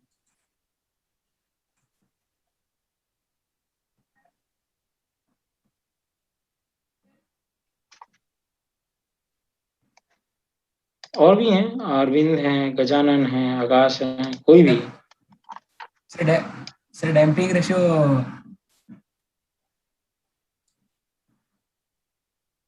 सर, जो अपन डैम के मतलब जो वाटर ये होता है ना, बाहर आता है ना हम्म। नॉर्मल लाइफ में, बिल्डिंग के वक्त अपन कर देना वो डैम के लिए, वाटर जो ऑब्जॉर्प्शन बाहर आता है ना उसका, उसके लिए शायद। No, damping ratio is not that. Damping ratio is the free vibration of the material होता है वो। ठीक है, फ्री वाइब्रेशंस। ठीक है, यहाँ के केस में अब वो चीज किस संदर्भ में या किस रेस्पेक्ट में आप बोल रहे हैं वो मुझे आइडिया नहीं आ रहा है। ठीक है, बट आपको यहाँ पे ध्यान रखना होगा So कि it's ये a चीज हम लोग, oscillatory behavior. Sorry, It's a oscillatory behavior okay, of a हाँ, building. तो हाँ, तो मटेरियल ओके, तो कंक्रीट के केस में देखो ये आपको 5% रखना होता है, अगर आप यही चीज स्टील वगैरह करते हो तो वहां पे 6% जाएगा। ठीक है, तो डैम्पिंग रेशियो जो आपको प्रोवाइड करानी है आप परसेंटेज के टर्म में, तो सपोज दैट मेरा 5% है तो मैं रखूंगा यहाँ पे 0.05%। ओके, देन अगेन आती है बात फाउंडेशन डेप्थ। ठीक है, तो अगर आपको फाउंडेशन की डेप्थ आपको डालनी है तो आप यहाँ पे इंटर करोगे, अदरवाइज आप इसे आप रहने दोगे। देन देखो यहाँ पे दो टर्म्स आते हैं, period in x, period in Z. What is it? ठीक है, तो this is the natural frequency of the building. ठीक है, जैसे आप लोगों ने एक टर्म पढ़ा होगा आपके अर्थक्वेक वगैरह के में,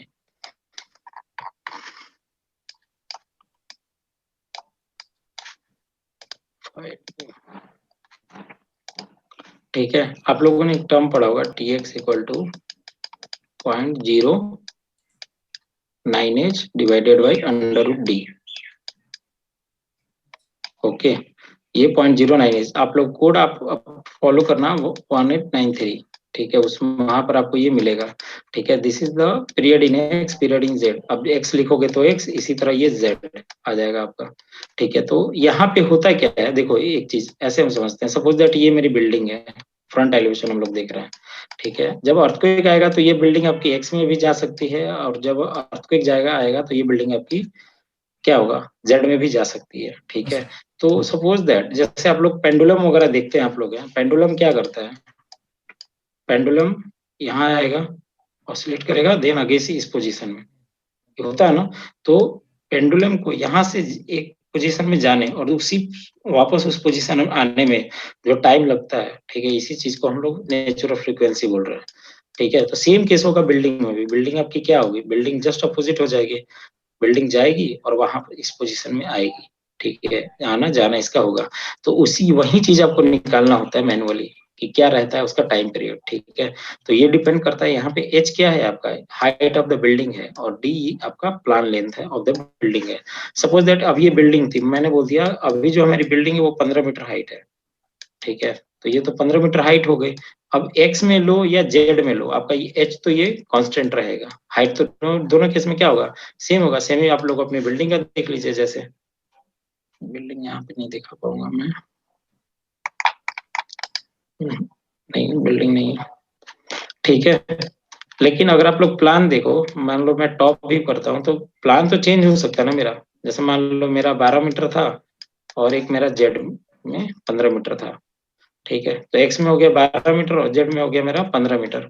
तो ये जो डी है ये आपका 12 है और ये 15 है। ठीक है, तो जब एक्स के लिए निकालोगे तो डी की वैल्यू आप 12 रखोगे, और जब जेड के लिए निकालोगे तो आप डी की वैल्यू 15 रखोगे। Is it clear? ठीक है, तो ये होता है आपके कोड में गिवन है। ठीक है, तो वहां से ये वैल्यू आपको निकालनी होती है।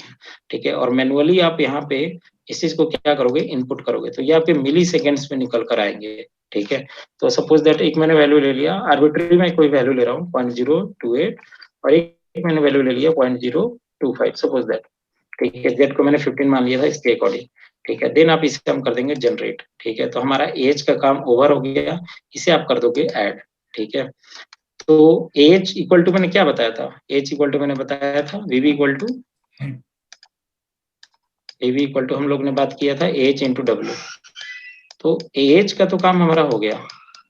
ठीक है, अब डब्ल्यू का काम हमारा रह गया, that is the seismic weight of the building. और ये भी मैंने बताया था कि seismic weight of the building में क्या आएगा, complete dead load plus some percentage of the live load.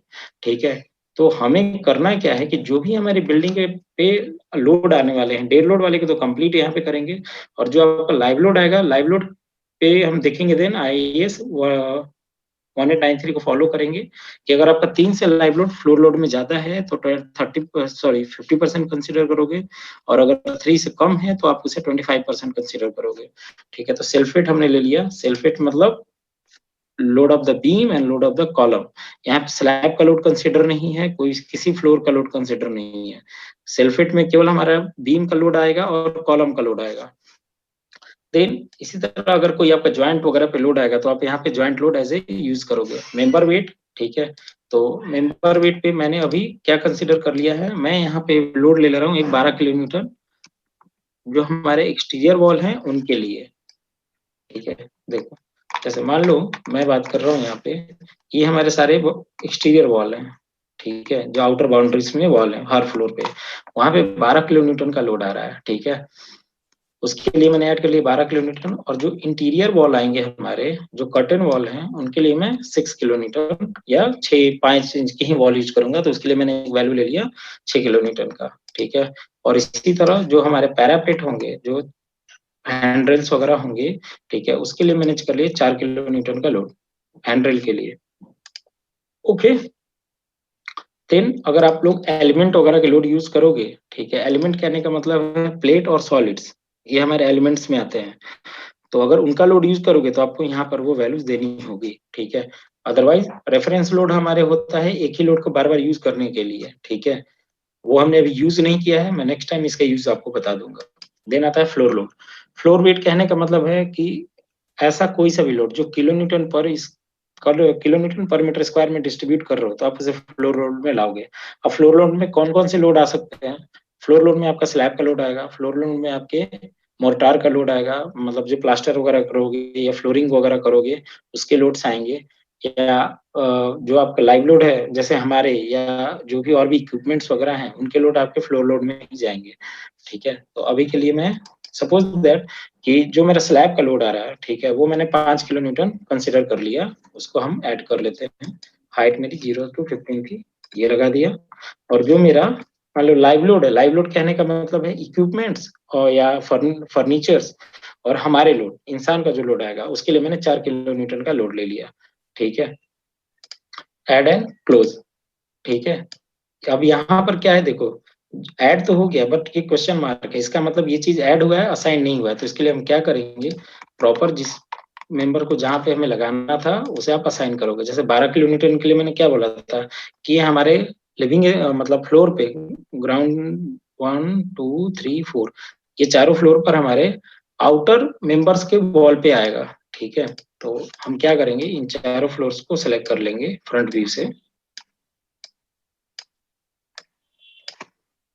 go to the front view, now go to the view and view selected objects only। अब हम क्या करेंगे, इसे टॉप व्यू से select करेंगे। ठीक है, और टॉप व्यू से सेलेक्ट करने के बाद 12 किलो न्यूटन को आप सेलेक्ट करोगे और आउटर्स बीम्स आप सेलेक्ट कर लोगे यहाँ से। Okay, now go to the assign to selected view, assign now again go to 6 kilo newton. अब इसी फ्लोर पे आएगा बट मैंने बोला था ये इंटीरियर वॉल पे आएंगे हमारे, तो केवल मैंने इंटीरियर वॉल सेलेक्ट कर लिया इस बार। assign to selected view, assign। now again go to the display whole structure। अब मुझे ये 4 किलो न्यूटन का लोड लगाना था, मैंने बोला था हैंडल के लिए लगाना है। go to select view select the objects only, this one। go to the top view, 4 को सेलेक्ट करेंगे और केवल आउटर हमारे जो बीम्स थे आप वहां पे सेलेक्ट कर लोगे इसे। now assign to selected view, assign।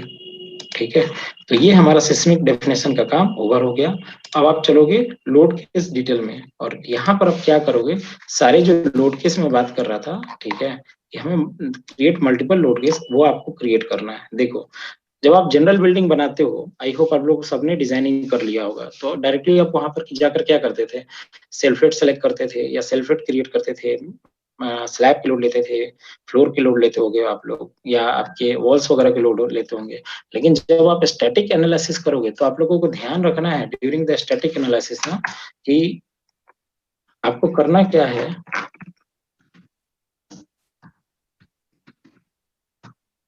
Create two seismic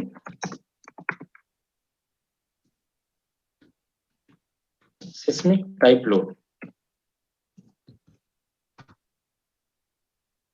in x and in z direction. Sorry, दोनों एक हो गए, z और ये x।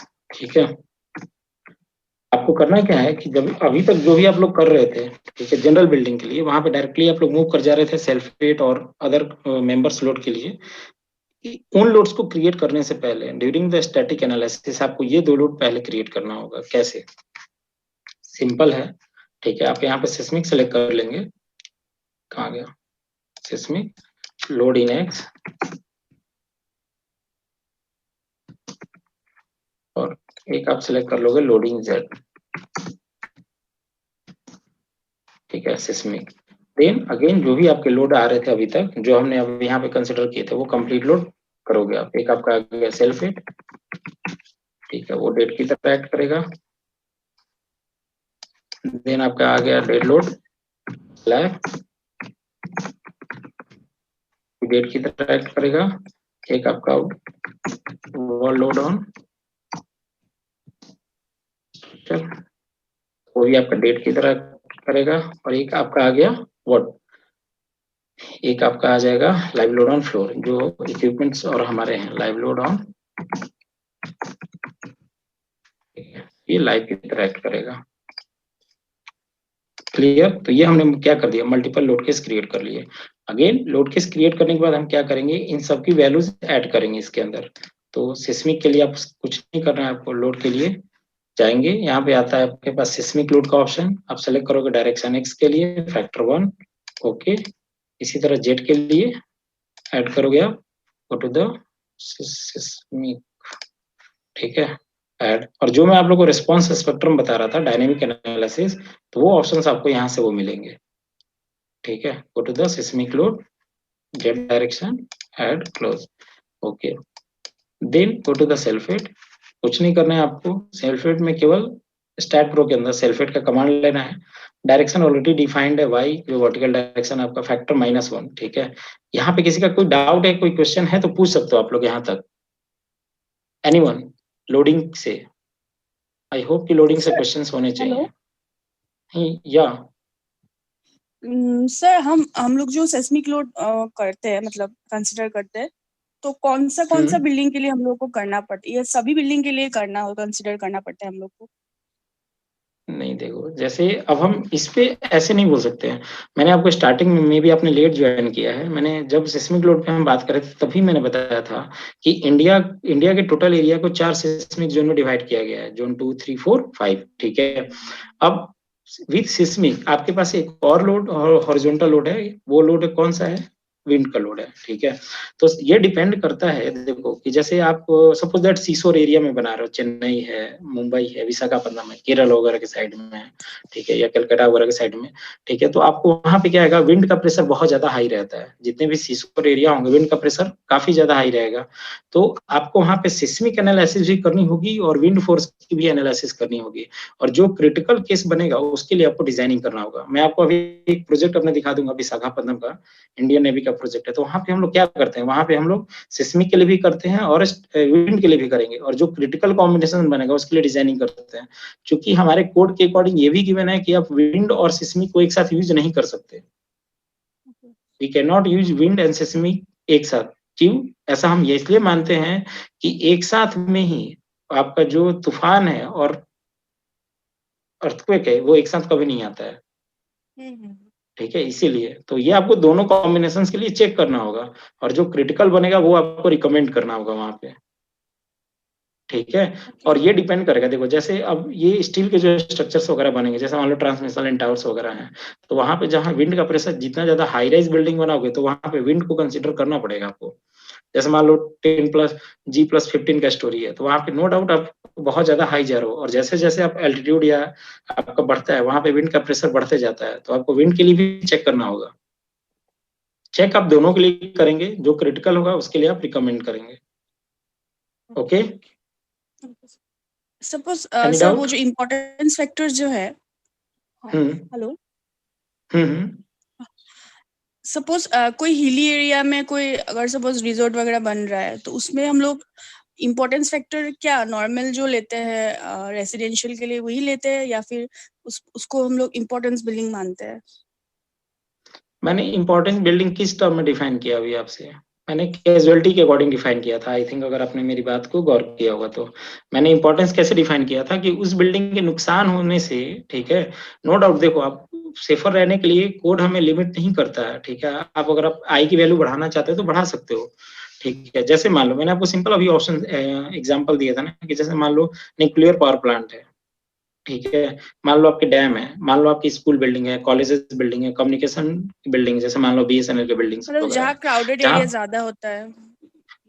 जिस बिल्डिंग के लॉस होने से, ठीक है, लॉसेज आपके ज्यादा हैं, उनको आप इंपॉर्टेंस बिल्डिंग में कंसिडर करोगे, नो डाउट। आप अगर आप suppose that being a structure engineer, मैं अपने घर को भी जो रेसिडेंशियल बिल्डिंग है उसका भी वैल्यू आई की तरफ बढ़ाना चाहता हूँ, ठीक है, आई उसका बढ़ाना चाहूंगा, तो क्या होगा मेरा Z/2? देखो इस वैल्यू की तो बात हम लोग कर रहे हैं ना, Z/2 into I/R into SA/G, इसी वैल्यू की हम लोग बात कर रहे हैं, इस वाले की, ठीक है। ये आपका एज है। आप एज बढ़ाओगे क्या होगा, एज बढ़ाओगे आपका बेस शियर बढ़ेगा, बेस शियर बढ़ेगा आपका शियर फोर्स बढ़ेगा, आपका स्टील ज्यादा निकल कर आएगा, आप सिफर साइड रहोगे। आप रिकमेंड कर सकते हो हाई, लेकिन कोड में जब आप टेबल 3 में जाओगे, देखो क्या होता है, सेफ्टी के साथ दूसरा चीज सबसे बड़ा क्या होता है, इकोनॉमी, पैसा, ठीक है। Safety, no doubt, safety is the first priority, but economy बहुत बड़ी चीज है। आपको लगता है कि पॉइंट, मतलब 1 जनरल बिल्डिंग के लिए है, 1.5 इंपॉर्टेंस बिल्डिंग के लिए, जो कोड हमें रिकमेंड करता है। कोड हमें यहाँ पर भी लिमिट नहीं करता है, कोड बोलता है बीइंग स्ट्रक्चर इंजीनियर, अगर आपको लगता है कि इससे वैल्यू हायर यूज करनी है तो वो भी आप जा सकते हो। तो जैसे ही 0.5 से बढ़ाओगे, आपका देखो ये वैल्यू ना सारा बढ़ जाएगा, 0.5 से 100 आ रहा था 150 आ जाएगा तुरंत। स्टील आपका जहाँ पे मान लो किसी बिल्डिंग के लिए 100 टन आ रहा है, वहां पे 150 टन आएगा, तो 50 टन स्टील का बिल्ड वैल्यू कहाँ जाएगा? तो आपको वो भी चीज भी कंसिडर करना है ना। अगर आपको लगता है कि हिलीज एरिया में उससे लॉसेज ज्यादा है, मेरा पैसा एक बार जाएगा, क्लाइंट आपका क्या है, ठीक है, तो उसके अकॉर्डिंग देखना होगा आपको। हाँ, आप लोअर साइड जाके रिकमेंड नहीं करोगे कभी भी। अगर इस वैल्यू की कोड आप लोग पढ़ोगे एक बार, तो आपको ये पता चल जाएगा कि मुझे लोअर साइड नहीं जाना है। Okay, okay sir. Okay, any doubt? No sir. ठीक है, चलते हैं. तो सेल्फ वेट लगाने का एज यूजुअल तरीका है आपके स्टैट में, वो हमने ऐड कर दिया है यहाँ पे. Now go to the dead load of slab. ठीक है, आई थिंक सबको स्लैब का लोड कैलकुलेट करने आता होगा. ये सारे बेसिक टर्म्स हैं आपके बैचलर्स में जो आप लोग पढ़ते हो. ठीक है, अब डेड लोड ऑफ स्लैब कहने का मतलब है कि स्लैब का लोड यहाँ पे हम कैसे कंसिडर करेंगे. देखो, जैसे मान लो कोई मेरा ये स्लैब है, टोटल 15 मीटर और बाई 15 मीटर का था. ठीक है, तो हम क्या करते हैं यहाँ पे 1 मीटर का वृत्त लेंगे. ठीक है, केवल 1 मीटर का ही 1 मीटर स्क्वायर का एरिया लेते हैं ये. ठीक है, और 1 मीटर स्क्वायर में जो लोड यहाँ पर आएगा वही तो हर स्क्वायर मीटर में आएगा. ओके, तो इसी कंसेप्ट को फॉलो करते हुए आप लोग अपने बैचलर्स में भी लोड कैलकुलेट करते हो.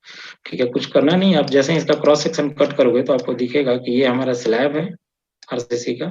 इसके ऊपर आपकी फ्लोरिंग आएगी और इसके नीचे आपका प्लास्टर आएगा. क्रॉस सेक्शन में दिखा रहा हूँ, स्लैब, फ्लोरिंग, प्लास्टर, यहाँ पे जो भी आएगा मोटार वगैरह. तो आपको करना क्या है कि आपके पास देखो वॉल्यूम निकालनी है 1 मीटर स्क्वायर का, L into B into H.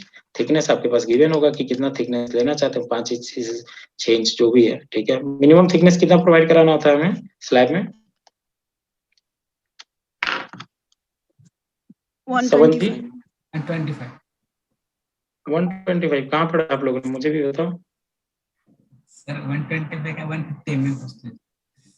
नहीं, आप लोगों ने जो रेफर, मैंने क्या बोला आपसे अभी स्टार्टिंग में, मैंने बोला था नहीं जो भी चीज आप लोग करोगे, ठीक है, आप लोग को रेफरेंस देना होगा कि मैंने ये वैल्यूज कहाँ से लिया है. जैसे मैंने आप लोगों को रेफरेंस के लिए 185 का जिक्र किया था, सॉरी 875 का जिक्र किया था, day load, live load, wind load सभी के लिए. आपके 1893 का रेफरेंस दिया था कि हर क्लॉज सबको देना होगा. तो मिनिमम थिकनेस आप लोगों ने बोला, मैंने आपसे सिंपल पूछा कि what should be the minimum thickness of the slab. आप लोग 2 जनों ने बताया सर 125. तो मैंने सिंपल पूछा कि वो रेफरेंस कहाँ है, रेफर कहाँ से आप लोगों ने किया ये चीजें. 100 mm है, 125 नहीं है. ठीक है, चलो चलते हैं आगे.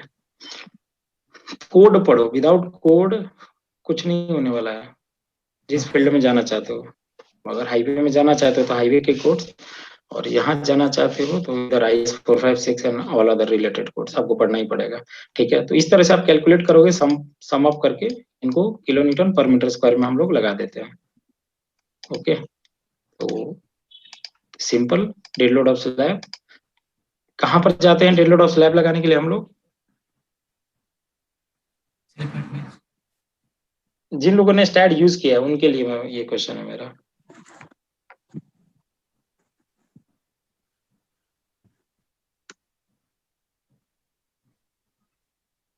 जिन्होंने स्टैट यूज किया है थोड़ा बहुत, उनसे ये क्वेश्चन है कि हम अगर स्लैब पे लोड लगाना है तो कैसे लगाएंगे स्टैट में? फ्लोर लोड पे. हाँ, ठीक है. तो जब भी मैंने आपको सिंपल बताया ना कि हम किलो न्यूटन पर मीटर स्क्वायर में, अभी जब मैं सिस्मिक लोड बता रहा था तभी मैंने बताया था कि जब भी किलो न्यूटन पर मीटर स्क्वायर का लोड आएगा आप जाओगे फ्लोर लोड में. ठीक है, तो जो भी वैल्यूज आई थी हमारी, मान लो मैंने 5 किलो न्यूटन लिया था, तो मैंने, हेलो, ठीक है, 5 किलो न्यूटन का लोड लिया था. अब ये माइनस क्यों? माइनस बस डाउनवर्ड के लिए कि जो भी आपका लोड लगेगा टॉप टू बॉटम जाएगा. तो y5 तो ये वैल्यू होगा हमारा 1 किलो न्यूटन 1 मीटर स्क्वायर का, और वैल्यू ये टॉप टू बॉटम लगेगा, इसीलिए माइनस नीचे की तरफ. ठीक है, और देन ये हमने रख दिया वैल्यूज 15. ठीक है, यहाँ पर भी देखना आप लोगों को ध्यान रखना होगा कि 0, ये रेंज वगैरह क्लियर है ना सबके?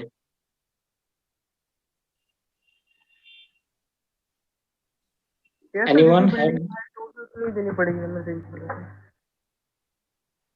Anyone have doubts regarding this? No sir. Okay, तो अब चूंकि मैंने यहाँ पे 0 लिख दिया है, इसका मतलब यह है कि ग्राउंड फ्लोर पर भी आपका लोड जाएगा, बट जनरली. ठीक है, अनटिल और अनलेस अगर आप लोग यहाँ पे अंडरग्राउंड नहीं प्रोवाइड करा रहे हो. ठीक है, अंडरग्राउंड कहने का मतलब कि कुछ भी स्ट्रक्चर से जैसे अंडरग्राउंड नहीं बना रहे हो, तो यहाँ पे आपको स्लैब का लोड नहीं लेना होगा, क्योंकि सिंपल हम यहाँ पर क्या करते हैं, कंपैक्शन करके लेवल्स पे लाके डायरेक्टली फ्लोरिंग कर देते हैं. तो यहाँ पे स्लैब कास्ट नहीं करते हैं. तो ये 5 किलो न्यूटन का लोड एक्चुअल में यहाँ पे इस वाले बीम वगैरह पे जाना नहीं चाहिए अनटिल और अनलेस आप यहाँ पे अगर अंडरग्राउंड नहीं बनाओगे तो. ठीक है, और दूसरा क्या था हमारा, एक ये हो गया floor load. Again wall load on the structure. ठीक है, तो 2 लोड्स हमने कंसिडर किए थे, आप लोगों को याद हो तो एक 12 किलो न्यूटन का लिया था मैंने आउटर वॉल के लिए, तो वो हमने ले लिया। एक हमने -6 का ले लिया वॉल के लिए, एक हमने -4 का ले लिया पैरापेट वॉल के लिए। अब इनको लगाएंगे, लगाने का तरीका ऑलरेडी मैंने आपको बता दिया था। फ्रंट व्यू में जाओ, आप फ्लोर सेलेक्ट कीजिए अपने, now go to view selector jobs objects only, go to the top view।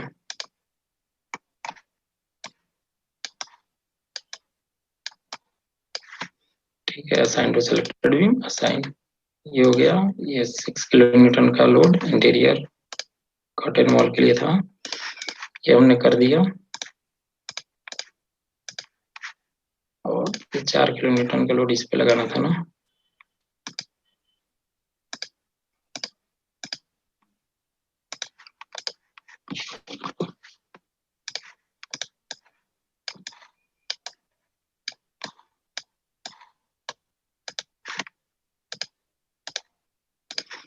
ठीक है।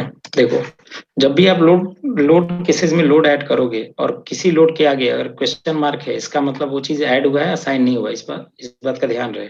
ठीक है, जैसे सेल्फिट मैंने ऐड किया था बट इसे असाइन अभी तक नहीं किया था, तो ये आपके 4 असाइनमेंट मेथड्स हैं, इसे आप किसी को यूज करते हुए लगा सकते हो। इसमें किसी का डाउट असाइनमेंट मेथड में?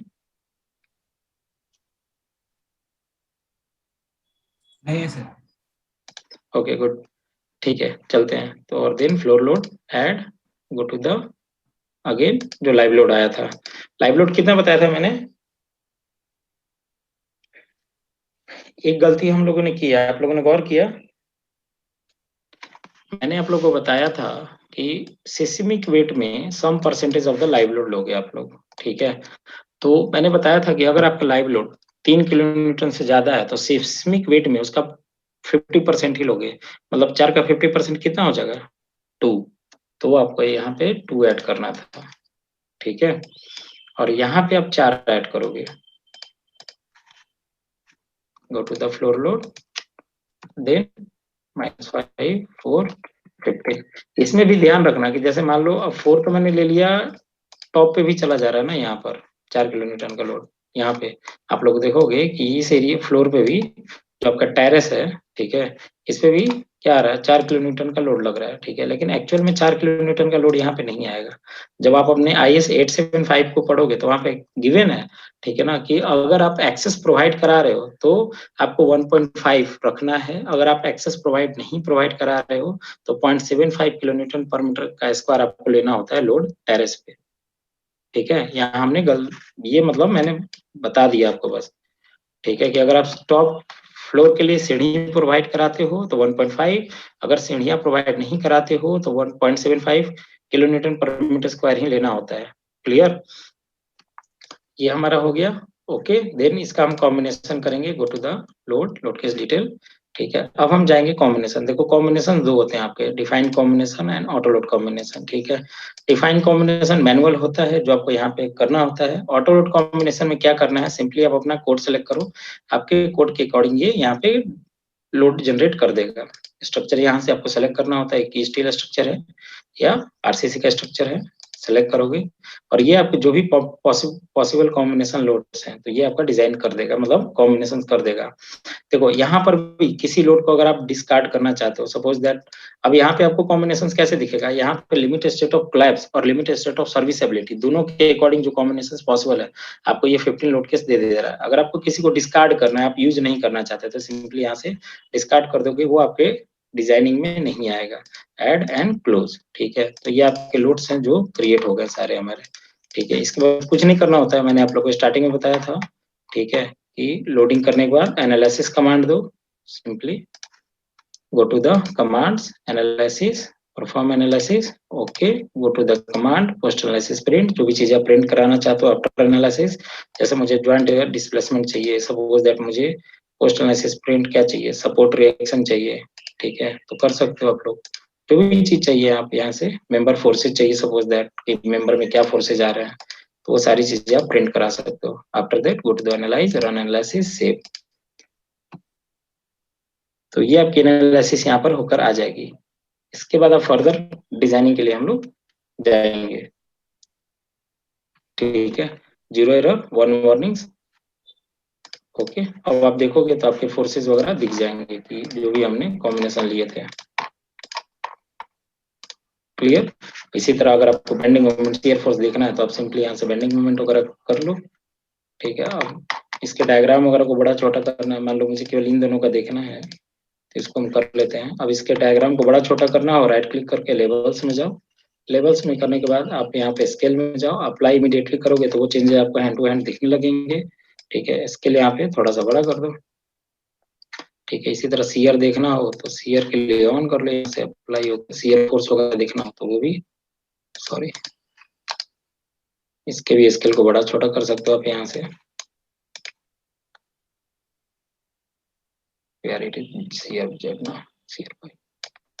ठीक है, वो सारी चीजें आपको दिख जाएंगी। क्लियर। अब मान लो इनकी वैल्यूज वगैरह हमें कुछ नहीं दिख रही है, केवल डायग्राम दिख रहा है, तो आप पोस्ट प्रोसेसिंग में जाओ, अप्लाई में जाओ, ओके में जाओ। ठीक है, रिजल्ट्स में जाओ। रिजल्ट्स में जाने के बाद वी वैल्यू में जाओगे आप। यहाँ से जो भी रिजल्ट चाहिए बीम के आप लोग देख सकते हो।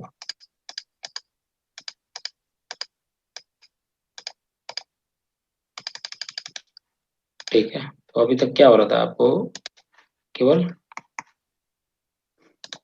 वैल्यूज दी। तो ये आपका डिफ्लेक्शन का है। ठीक है, अब यहाँ से बेंडिंग मोमेंट और करोगे तो बेंडिंग मोमेंट का भी दिखेगा। शियर फोर्स का ऑन करोगे शियर फोर्स का भी दिखेगा। सारी वैल्यूज वगैरह देख सकते हो आप सबके, मतलब इसी तरह अगर मान लो कोई एनिमेशंस देखना है डिफ्लेक्शन वगैरह के तो वो सारी चीजें आप लोग देख सकते हो। ठीक है, सिंपली आप क्या करो, डिफ्लेक्शन ऑन कर दो इनका। ठीक है, okay, now go to the levels, animation, deflection. ठीक है, अप्लाई, ओके। ठीक है, तो ये आपको डिफ्लेक्शन वगैरह भी दिख जाएगा। जिस फोर्स के लिए देखना है, एक्स डायरेक्शन के लिए देखना है तो लोडिंग एक्स के लिए देख लो, और इसका टारगेट स्पीड हाई कर दो तो आपको और भी क्लियर दिख जाएगा वो।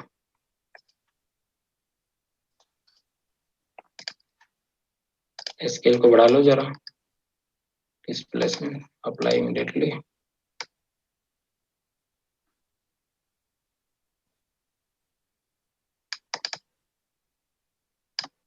ठीक है, अप्लाई, एनिमेशन, डिस्प्लेसमेंट, ओके। तो एक्स के लिए था ये, आपका जेड के लिए था ये, सेल्फिट के कारण था। तो ये भी आप देख सकते हो पर्टिकुलर किस किस बीम का, स्लैब का कैसे है, मतलब कॉलम का आएगा। ये सारी चीजें आप यहाँ से देख सकते हो। यही चीज नहीं है, स्ट्रेसेस वगैरह देखना है या कंटूर देखना है आपके स्ट्रेस वगैरह के, वो भी चीज आप पोस्ट प्रोसेसिंग में जाकर, ठीक है, बीम, सॉरी, यहाँ पे बीम्स में चले जाओ, गो टू द स्ट्रेसेस। ठीक है, जिस बीम का देखना हो आप सेलेक्ट कर लो बीम, वो बीम यहाँ पर आ जाएगा। ठीक है, आप लोग अपने 100 में स्ट्रेंथ ऑफ मटेरियल में कॉर्नर स्ट्रेसेस या बेंडिंग कंबाइंड बेंडिंग स्ट्रेसेस वगैरह देखोगे तो वो सारी वैल्यूज आपको निकल कर आ जाएगी यहाँ पे। ठीक है, तो अगर आप इसको डिस्प्ले कराना चाहते हो तो यहाँ पर भी, और वही चीज यहाँ पे आपके टेबल टेबल फॉर्म में कॉर्नर 1 2 3 4 और पर्टिकुलर लोडिंग्स के लिए। अब जैसे जैसे आप यहाँ से चेंज करोगे, देखो ये दिखाता रहेगा यहाँ पर कि कौन से प्लेस पर आप हो। ठीक है, और ये आपकी वैल्यूज यहाँ पर सारी चेंजेस होती रहेंगी हर चीज। तो ये आपका स्ट्रेस कंटूर है, ये सारी चीजें आप जनरेट कर सकते हैं यहाँ से। यही नहीं है, लॉट ऑफ थिंग्स है यहाँ पर जो भी आप लोग यूज करते हो। ठीक है, तो ये आपकी एनालिसिस होगी, then go for the designing, geometry general design, then go through concrete. Concrete में जाने के बाद आपको यहाँ पे सेलेक्ट करना होता है कोड, कि किस कोड के अकॉर्डिंग करोगे। ठीक है, go to the define parameters. ठीक है, दीज आर ऑल पैरामीटर्स। ठीक है, अकॉर्डिंग टू रिक्वायरमेंट आपको यहाँ पे सेलेक्ट करनी होती है, बट दो बेसिक पैरामीटर्स है जो आपको हमेशा सेलेक्ट करना है। One is the FC. ठीक है, तो जो भी ग्रेड ऑफ कंक्रीट डालना चाहते हो आप, जैसे मान लो M25 मुझे करना है तो मैंने कर दिया 25,000 किलोमीटर पर मीटर स्क्वायर। अच्छा, M25 को कोई डिफाइन करेगा? Please define M25, anyone?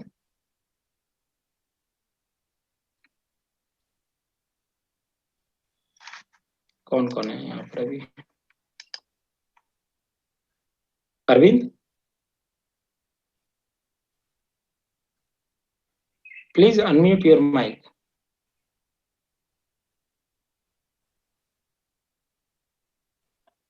Hello. cement, sand, and aggregate. 1:1:2. Please define M25.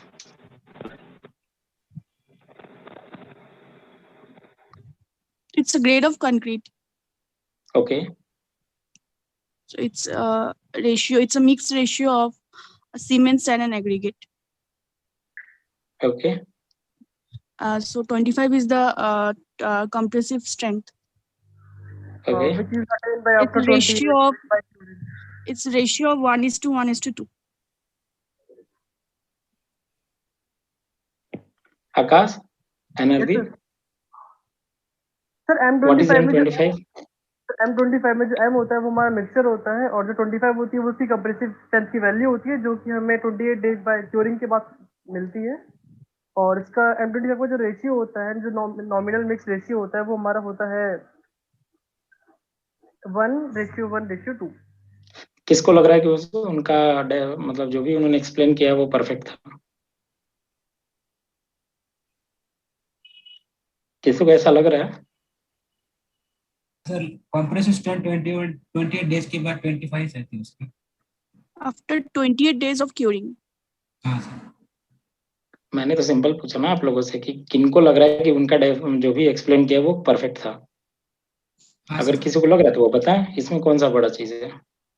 बराबर था सर, बताया बराबर था, मेरे अकॉर्डिंग तो बराबर नहीं था।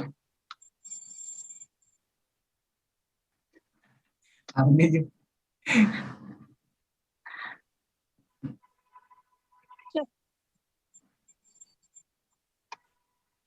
मेरी नॉलेज के हिसाब से सही था। देखो अब देखो सिंपल सी बात है कि अगर someone is asking you to define, आपका ये चीज होना चाहिए कि जो भी लाइन बोलो, 1 लाइन बोलो, 2 लाइन बोलो, वो सारी चीजें कवर कर जाए, ठीक है ना।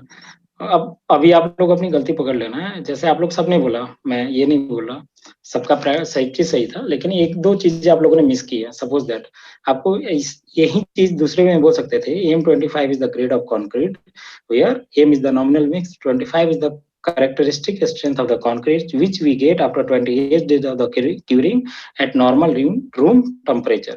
आप सबने 25 को उसका कंप्रेसिव स्ट्रेंथ बताया, that is the characteristic strength, not the compressive strength. आप लोग क्यूब टेस्ट करते हो तो वहां पे कौन सा स्ट्रेंथ आता है? कैरेक्टरिस्टिक स्ट्रेंथ आता है या कंप्रेसिव स्ट्रेंथ आता है? आप सबने कंप्रेसिव स्ट्रेंथ बोला है, वो कैरेक्टरिस्टिक स्ट्रेंथ होता है ना। 5% फेलियर आप कंसीडर करके चलते हो ना? हाँ सर। अरविंद, आकाश एंड अरुमा, आप लोगों ने ये चीज क्या बोला था आप लोगों ने? हाँ सर, कंप्रेसिव स्ट्रेंथ बोले थे। हाँ तो इसलिए मैंने बस बोल दिया। वो चीजें नहीं, देखो ये चीज हम लर्न कर रहे हैं ना, इसलिए यहाँ पे कंसिडरेबल है। बट इफ यही चीज आप लोग जब अपने ऑफिस में या कहीं इंटरव्यूज वगैरह में फेस करोगे तो यू कैन नॉट यूज ना कंप्रेसिव स्ट्रेंथ, वो टोटली गलत हो जाता है, हमारे पूरे मीनिंग को ही गलत कर देगा एक वर्ड। ठीक है, चलो कोई नहीं। सेम चीज देखो यहाँ पे, ये हमने कर लिया, ऐड कर दिया था इसे, आई थिंक कर दिया था, ठीक है या नहीं किया था। देन अगेन जाओगे FY में, ठीक है, तो जो भी आपका ग्रेड है 415 है, ठीक है, तो वो आप यूज करोगे 415 ऐड। बाकी और भी चीजें हैं, जैसे क्लियर कवर प्रोवाइड कराना चाहते हो, ब्रेसिंग्स वगैरह, डेप्थ कितना रखना चाहते हो, ठीक है। देन मेजर, अगर मान लो आपके LX और LY चेंज हो रहे हैं, उसके फैक्टर्स वगैरह को देना चाहते हो। जैसे आप लोगों को याद होगा जीरो लेंथ मेंबर्स क्या होते हैं, आप लोग सबने पढ़ा होगा ना, इफेक्टिव लेंथ।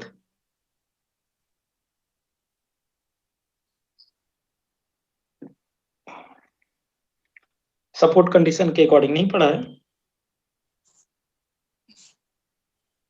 पढ़ा है सर।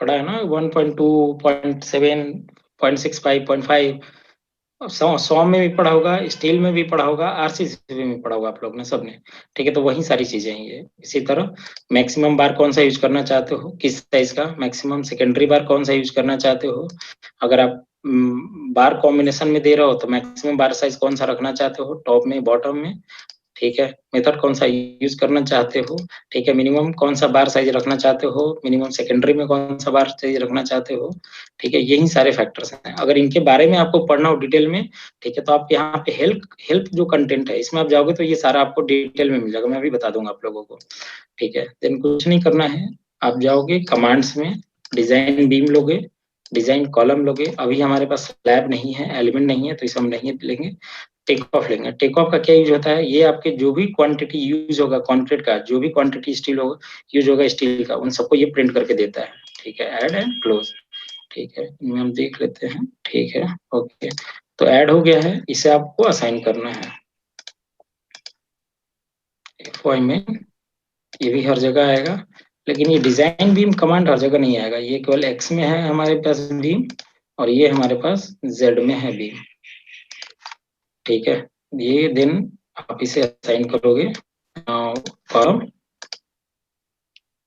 सेलेक्ट बीम +2y, इसे आप कॉलम असाइन करोगे।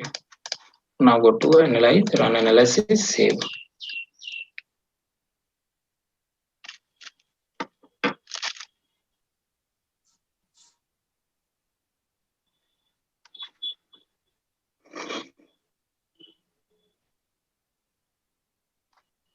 ठीक है, अब आपके पास ये स्टैट आउटपुट का डिजाइन आएगा, ठीक है। यहाँ से आप रिजल्ट्स में जाओगे, ठीक है। तो ज्वाइंट डिस्प्लेसमेंट वगैरह जो आप लोगों ने किया था, सपोर्ट रिएक्शन प्रिंट कराया था, मेंबर के फोर्सेस प्रिंट कराए थे, और ये आपका कॉन्क्रीट डिजाइन, तो ये आपका आ गया डिजाइन होकर, ठीक है। तो बीम का 2 टेबल आएगा, एक आपका ये आएगा रिक्वायर्ड में, और ये आ गया आपका डिस्ट्रीब्यूटेड में, कि कैसे उस बार को डिस्ट्रीब्यूट किया है, ठीक है।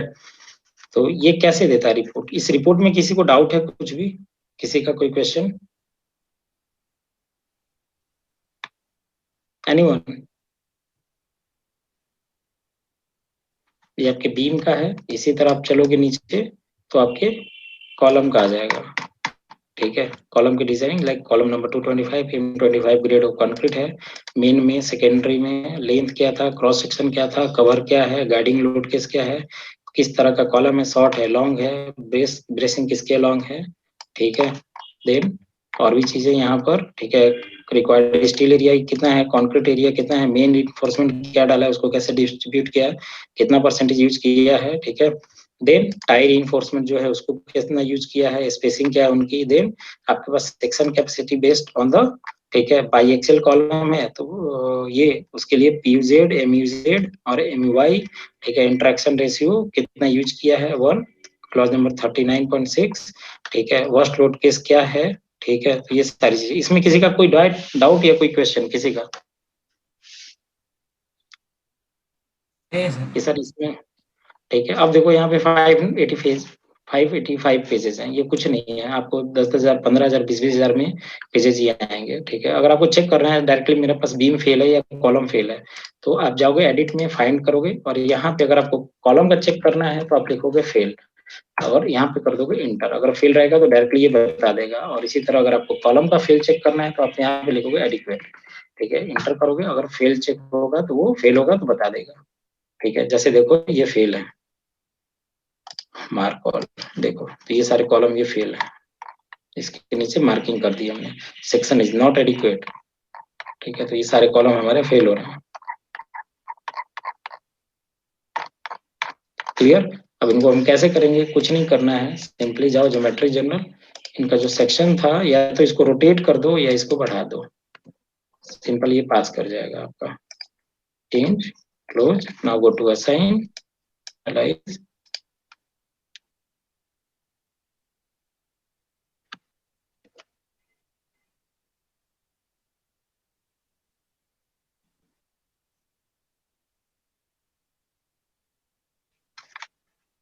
Output file done.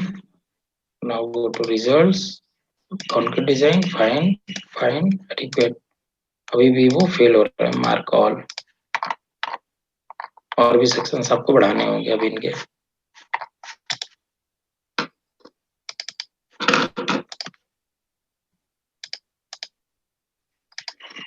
कोई डाउट, कोई क्वेश्चन किसी का, कुछ भी प्लीज। एक आकाश आपका था ना? Yes sir. आपका क्या डाउट था? इंडिविजुअली बीम और कॉलम का वो देखना पड़ता है, मतलब हमें अगर चाहिए कॉलम और बीम का जो। और बीवीएस के लेकर भी किसी का क्वेश्चन था, अब फेल नहीं है हमारे कॉलम। ठीक है, देखो एक तो अभी तक आप ये देख रहे होगे कॉलम, ठीक है ना, यहाँ से जाके प्रिंट कराते होगे आप, ऑप्शन एक आपको दिखता है, एक ऑप्शन आपको दिख रहा है यहाँ से लेआउट से डायरेक्टली जो आप प्रिंट करा सकते हो, ठीक है, पेजेस वगैरह, ठीक है, जो भी पेज चाहिए आप यहाँ से डायरेक्टली प्रिंटर से दे सकते हो, प्रिंट हो जाएगा। देखो अब इसके पास हमारे पास एक इंटरेक्टिव डिजाइन का ऑप्शन आता है, जैसे आप मोड में जाओगे, इंटरेक्टिव डिजाइन के अंदर यहाँ पे आता है कॉन्केट डिजाइन, सेम चीज आप यहाँ से भी एक्सेस कर सकते हो या चाहो तो यहाँ से भी एक्सेस कर सकते हो, ठीक है। देन यहाँ से आप बीवीएस भी बना सकते हो और यहाँ से आप सिंपल 1 by 1 प्रिंटिंग भी ले सकते हो, ठीक है। तो इसे हम नेक्स्ट सेशन में देख लेंगे, ओके। ठीक है। यहाँ पर किसी का कोई डाउट है, किसी का कुछ भी? आई थिंक इन्होंने लेट ज्वाइन किया है। अरविंद आपका कोई डाउट? अनुपमा आपका कोई डाउट, कोई क्वेश्चन? सर अभी तो नहीं है। अरविंद जी आप प्रैक्टिस कीजिए, चूंकि अब शायद आपने बोला कि अभी स्टार्ट ही किया है हमने। हाँ सर मैंने अभी स्टार्ट किया है, इसलिए मुझे थोड़ा। हाँ अनुपमा आपका सॉरी। नहीं सर अभी तक तो नहीं। आपका स्टार्ट कंप्लीट आता है आपको? हाँ मैंने किया हुआ है। चलो गुड। तो आप नेक्स्ट सेशन के लिए बस अपने डाउट्स आप लोग मेल कर दीजिएगा, जो सर ऑफिशियल आईडी है पीटीएस कैड एक्सपर्ट पे, जिनका जो भी डाउट्स है ना वो या तो फाइल है तो फाइल के साथ अपने डाउट्स भेज दीजिए कि मुझे इस फाइल में ये डाउट आ रहा है, या जिस टॉपिक से रिलेटेड डाउट है, तो आप लोग एक काम कर दीजिए, उस चीज को मेल कर दिया कीजिए आज, ठीक है। हाँ sir this is Nasir Malik. हाँ जी बताएं मलिक जी। हाँ सर मेरा एक डाउट है, जैसे कि हमारा कोई भी स्ट्रक्चरल ड्राइंग होती है ना सर, वो एकदम स्मूथ होती है, एकदम मतलब सिंपली अंडरस्टूड होती है, लेकिन जब हम लोग स्टैट में देखते हैं ना sir, it seems to be little bit complicated sir. और उस कॉम्प्लिकेटेड ड्राइंग को, जैसे कि हम लोग सपोज करें हमारे पास प्लेन बीम है, हमारे पास कॉलम की है, तो वहां पे नीचे देख लीजिए सर, एक टेबल दिया गया है, वहां पे सारी डिटेल्स प्रोवाइड की हुई है, reinforcement details, like we are providing 4 main bars of 16 dia, providing extra main extra, bottom extra, right extra, left extra, like that। और हमारे पास जो है, हमारे पास shear reinforcement है, वहां पे एकदम ना सिंपली आउटलाइन किया हुआ होता है। और यहाँ पे देखा जाए स्टैट हमें उतना भी नहीं आता है सर, अभी थोड़ा थोड़ा करते हैं, लेकिन वहां पे ना बिल्कुल कॉम्प्लिकेटेड होता है और बहुत सारे पेजेस होते हैं। वो सारा कॉम्प्लिकेशन को एकदम इजी तरीके में एक ड्राइंग में कैसे निकाल सकते हैं? नहीं देखो, एक चीज मैं आपको एक चीज समझा रहा हूँ, जो आप देखते हैं ना वो एक्चुअली में वीवीएस है, वो एग्जीक्यूशन में गई हुई ड्राइंग होती है, ठीक है ना। और ये आपकी डिजाइन ड्राइंग होती है, यहाँ पे हम डिजाइनिंग कर रहे हैं उस चीज का, ठीक है ना। और उस चीज को और भी डिटेल, चूंकि अब वो चीज क्या होता है कि हमारे पास जो भी एक तरह से देखा जाएगा ना, वो ड्राइंग्स आपकी साइड में जाती है और वहां पे डायरेक्टली आप एग्जीक्यूशन में होते हो, तो इसलिए आपको वहां पे डिटेल्स और भी ज्यादा देना होता है, ठीक है। और वो बीवीएस होती है, एग्जीक्यूशन में यूज होता है। यहाँ पे हम लोग क्या करते हैं? हाँ सर। अब नहीं बोलिए पहले। वही तो मैं कह रहा हूँ सर, जहाँ जैसे कि वहां पे ड्राइंग में मतलब एकदम स्मूथ तरीके से प्रोवाइड किया गया होता है, वो तो हम निकालते कहाँ से सर? स्टैट प्रो से ही तो निकालते हैं। नहीं, वो स्टैट प्रो से नहीं निकलता है। तो फिर हमारा डिजाइनिंग का मतलब क्या है सर? नहीं, designing is the different thing, BBS is the different thing. Designing का मतलब होता है, सपोज दैट है, एक सेकेंड मैं आता हूँ आपके बात पे। जैसे मान लो डिजाइन, मुझे कोई बोलता है मुझे बीम डिजाइन करना है, इसका क्या मतलब? बीम डिजाइन का ये मतलब है, मैं पहले समझूं कि बीम का क्रॉस सेक्शन क्या रहेगा लोडिंग के अकॉर्डिंग, क्योंकि हमारे पास क्या होता है, ओनली लोड वी हैव, ठीक है ना। तो उस लोडिंग के अकॉर्डिंग सबसे पहले तो हमें ये डिफाइन करना कि सेक्शन क्या रहेगा इसका, उसका बी और डी, मेनली डी, ठीक है। दूसरा चीज, अकॉर्डिंग टू द मूवमेंट मुझे कितना स्टील रिक्वायर्ड है, ठीक है। उस जो स्टील निकल कर आ गया, ये हमारी डिजाइनिंग थी कि ये क्रॉस सेक्शन है और ये आपका स्टील है। थर्ड इसका क्या होगा, डिटेलिंग पार्ट आएगा कि उस स्टील को कैसे यूज किया जाएगा, कैसे डिस्ट्रीब्यूट किया जाएगा। Third that is the BBS, ठीक है। STAAD mainly works in the designing and analysis, ठीक है ना। बीबीएस भी तैयार, हाँ नहीं बीबीएस भी आप तैयार, ओके कंटिन्यू, आप बताइए पहले। Okay, sir. That means STAT will provide us the details of reinforcement, not the way how we provide that. No, STAT can provide. Let me Okay. finish ना. मैं तो यही चीज Okay. बोल रहा हूँ ना कि अगर स्टैट में अगर हम बीबीएस भी बनाना चाहें तो हम बना सकते हैं। देखिए, अब जो बीबीएस बनता है उसके लिए मैंने आपको 2 चीजें बताई थी स्टार्टिंग में भी, ये चीज हमने डील कर लिया था कि जो बीबीएस में डिस्ट्रीब्यूशन आप लोग देते हैं वो SP34 के अकॉर्डिंग है। Okay. ठीक है, और यहाँ पे हमारे पास IS 456 है, तो IS 456 के अकॉर्डिंग जो डिस्ट्रीब्यूशन है वो तो जो भी स्पेसिंग क्राइटेरिया है, सपोज दैट जो भी स्पेसिंग का क्राइटेरिया है आपके मेन बार्स का और डिस्ट्रीब्यूशन बार्स का, स्टैट उसके अकॉर्डिंग सारा चीज दे देगा, हुक वगैरह हर चीज दे देगा। लेकिन जब ये सिंगल बीम का सिंगल कॉलम का देगा एक बार में, और वहां पे हम लोग क्या देखते हैं, वहां पे हम कंप्लीट फ्रेम का देखते हैं मेनली। Okay. ठीक है, इसलिए वो थोड़ा सा डिटेल में हम जाते हैं, और चूंकि एग्जीक्यूशन में जाना होता है तो छोटी भी चीजें हमें ड्राइंग में प्रोवाइड करानी होती है, तो वो एक्चुअल में हमारे डिटेलिंग का पार्ट आ जाता है। हम कर सकते हैं बट उतनी लिमिट उसकी नहीं है। तो अगेन हम उसके लिए क्या करते हैं, आप लोग को अगर आप लोगों ने यूज किया होगा तो ऑटो प्लॉटर, या आप लोग सिंपली यूज कर लेते हैं एक और भी सॉफ्टवेयर है, जैसे मान लो या ऑटोकैड वगैरह के अकॉर्डिंग हम यूज करते हैं उसे। Okay. या आरसीसी डिटेलिंग एक सॉफ्टवेयर है जहां से हम लोग इसे बीवीएस तैयार करते हैं वो। Okay, sir. ठीक है, Thank you, sir. Thank you. STAAD Pro mainly deals in analysis and designing. Okay. Okay, और कोई डाउट आप? नहीं सर, मैंने एक्चुअली थोड़ा सा लेट ज्वाइन किया है। कोई नहीं है, अभी हमारे पास और भी सेशन है। हाँ सर, ठीक है सर। आप लोग एक काम कीजिए प्लीज, सभी के पास PTS CAD एक्सपर्ट का ईमेल आईडी होगा, ptscadexpert@gmail.com। जिनके भी डाउट्स हैं प्लीज आप लोग रिटेन वो मेल कर दिया कीजिए पहले सेशन स्टार्ट होने से पहले। ठीक है, तो Okay, sir. हमें आइडिया भी होगा, उसके अकॉर्डिंग हम क्लास को मॉड्यूल करेंगे अपना। Okay, fine. ओके, तो उससे इफेक्टिव वे में हम इसे यूज कर पाएंगे। हाँ हाँ हाँ, okay okay okay, bye, good, bye sir. Thank you sir, thank you, bye. Thank you. Thank you, sir. Bye-bye.